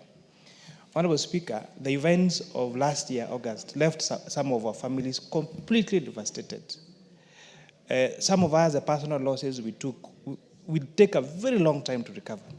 But Honorable Speaker, everyone in this House knows that the final document that was approved by this House was a very good bill, and that is why when those amendments were brought again in December, this Honorable House passed through the same finance bill that we passed here through the 4 different pieces of law that we brought to this House. So I want to urge us, irrespective of whichever political directions we will take moving forward, because the political formations could even change as we go towards the election.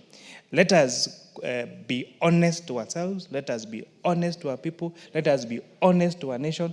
And let us just make statements or inside the public for things that you know, for example, they are completely aligned. So I want to urge us that we really move forward together. For the new departmental chairs, Honorable Speaker, there is a matter before the Finance and Planning Committee on the non-remittance of pensions for pensioners. Honorable Speaker, we have more than 64 billion shillings that is owed to pensioners, and these are from especially the water agencies, the universities, and many other state agencies, Honorable Speaker. These accounting officers are remitting salaries to the employees. They deduct pension, but they don't remit that pension to the pension fund. And therefore, you're having people who dedicate very many years of their service for this republic, only for them to go to retirement, and there is no money for their pension. So I want to urge us in all the committees that you seek, especially as we will be coming to discuss the appropriations bill and the estimates, let us make sure that our entities do, especially the disbursement of pension funds, so that when people retire, they have their pensions ready. Thank you, Honorable Speaker. Richard Yegon.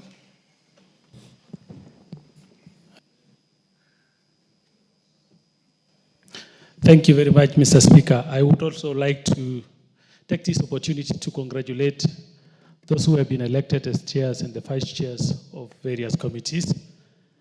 And I would like to also urge and request all those who have been elected to fairly distribute all what has been put in the budgets and all those things we have been planning in the committees to make sure that everything has been balanced across the country. Because most of the time, there are some committees whereby when we talked about and we talk about planning and all these things which benefits all of us, you find they are skewed towards a given area.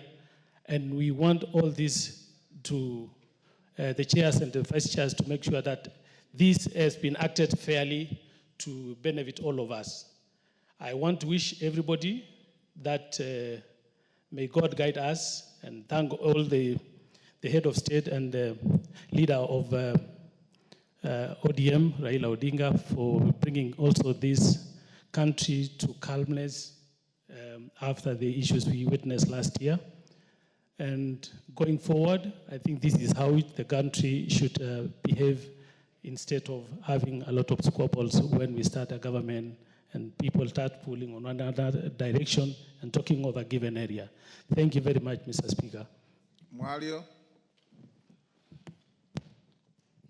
Then we will close with Koyo.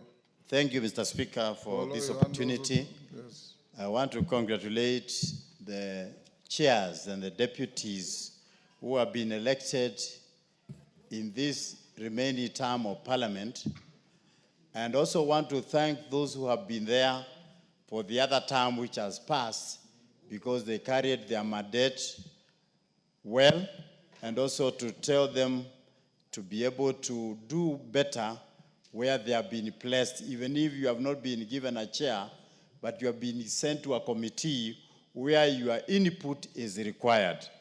I want to thank especially the chair from Independent, who has been elevated to be a chair, and because I'm a member of the Independent Caucus, we are so grateful that she was able to be elected, and also we have also a vice chair who is also independent. So the House is well balanced. And also we want to thank the broad-based government for bringing calm in this country so that we can be able to work together, because two cannot work together unless they agree. And now because we are agreeing, I'm sure we are going to do a lot of development for the remaining part of this parliament, and many developments will come along the way. Many bills will be passed because no more arguments, because we are working in harmony. For those real remarks, I congratulate them. Thank you, Speaker. Mohoroni. Thank you very much, Honorable Speaker, for recognizing me on the onset. I want to take this opportunity also to thank and congratulate my colleagues who were able to be elected in various positions of vice chairman and vice chairman. And in my experience in this House, I've learned that the committees become more visible and more successful when they have serious and mature leadership, people who emulate, bring a lot of cohesion across the board, and they consult here and there. And many of those who are elected, I have seen very serious people who are all the times in parliament and all the times engaged in debates, like my friend Dr. Nyikal. I wish to congratulate him, and I only hope that he will have a good cohesion within the members that elected him. To my regret, Honorable Speaker, is I belong to a committee chaired by yours truly, Speaker, called Powers and Privileges Committee. I have been astounded as to whether this is the punishment point where people who have differed or people who are supposed to be concerned for some kind of punishment are pushed there, because it's so inactive, so Which moribund. committee? Powers and Privileges Committee. Yes. So that there are really no activities taking place. And yet it is my point of destination. Every circle of parliament I am pushed there, and because I am loyal to the party, I go there without complaining. Year in, year out, no activity. We don't even go outside for, like, in the last parliament, we were able to go out for some engagement. And since the year began, we have not done anything. And I only hope that this time we will improve a bit, and that will grow enthusiasm. Otherwise, thank you very much, Honorable Speaker, for giving me the opportunity without a card. Paulo.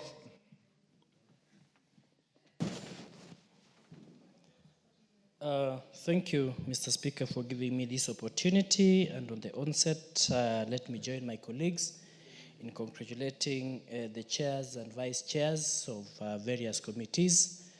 And in exception, Mr. Speaker, I'm really very happy that I hear people complaining about their committees.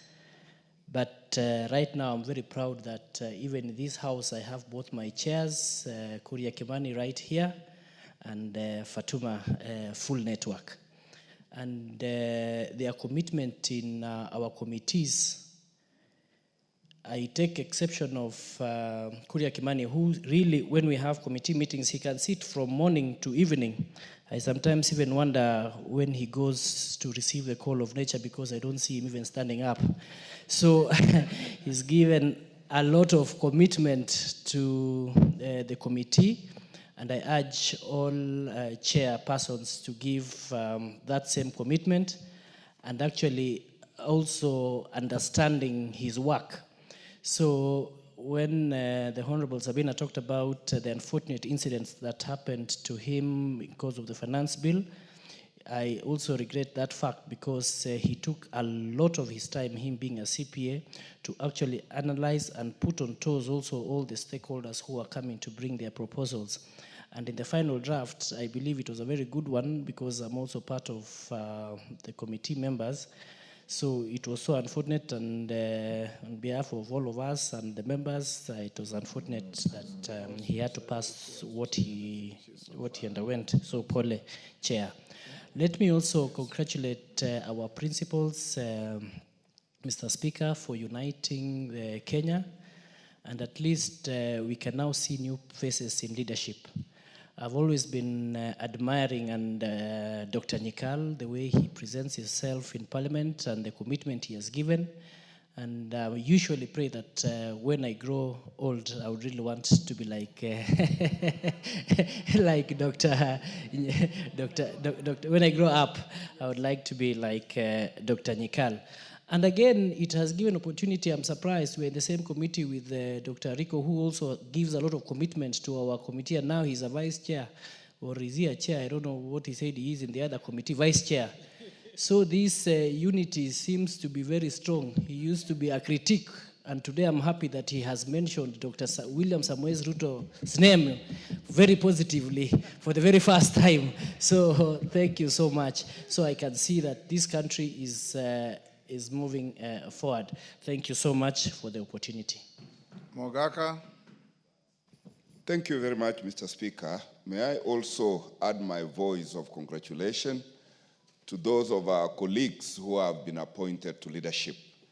And I also encourage them that let them make this House, the 13th Parliament, recapture the pride that those of us who have gone to school deserve. In particular, Mr. Speaker, I want to thank the ODM or the minority for finding place for Honorable Irene Mayaka as chair. She hails from my constituency, and she reminds me that my constituency of West Mogrango is always a first for women, because under the old constitution, the only other woman who stepped in parliament under the previous constitution was Honorable Catherine Nyamato, also from West Mogrango constituency. So I'm urging chairs that if you have a project of funding to channel, just look at West Mogrango, because that is a very fertile ground and we are very gender friendly. And to Dr. Nyikal, I congratulate you. You are an epitome of a parliamentary success. And in health, I will be coming to plead with you that in my primary school, Nyamira Primary School is just next to a mortuary. And whenever bodies are taken out from the mortuary, you know in Western the drama that goes along with that. And majority of our young children get traumatized when they see the way people pull out the bodies from the morgue. I will be coming to you. We look for a solution. And I congratulate you one more time and wish all of us success in our endeavors. Thank you, Mr. Speaker. Rose Museo.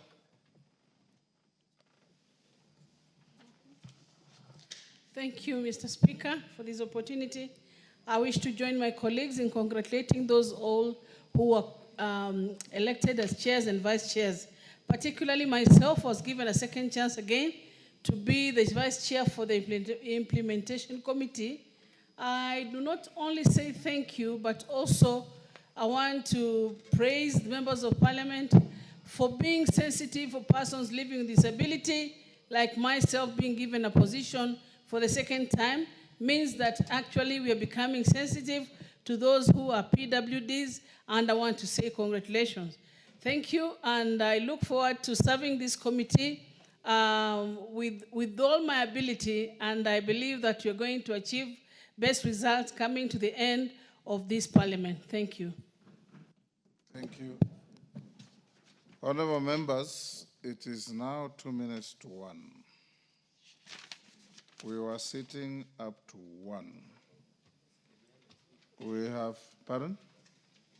Paul, you want to say something? Go ahead. Take 1 minute. Asante sana Bwana Spika. Pia nami nataka kujiunga pamoja na wenzangu kuwapa kongole wenyekiti pamoja na manaibu wao kwa kuteuliwa katika kuongoza kamati za bunge. Niwaambie Wakenya katika kipindi ambacho kimesalia wameiangalia hii bunge sana ili iweze kuwasaidia.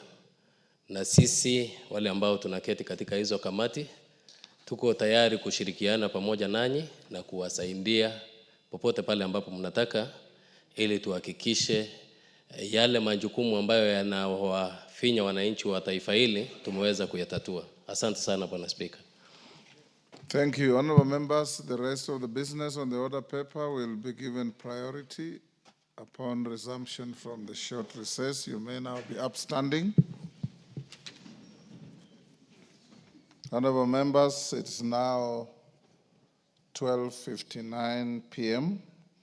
This House now stands adjourned until Tuesday, 1st of April 2025, and I want to truly thank all of you. Today was not a normal sitting day. You've made a sacrifice in accordance with our resolution, and the industry you have put in clearing pending legislation cannot go unnoticed. We wish you an eventful 2-week recess.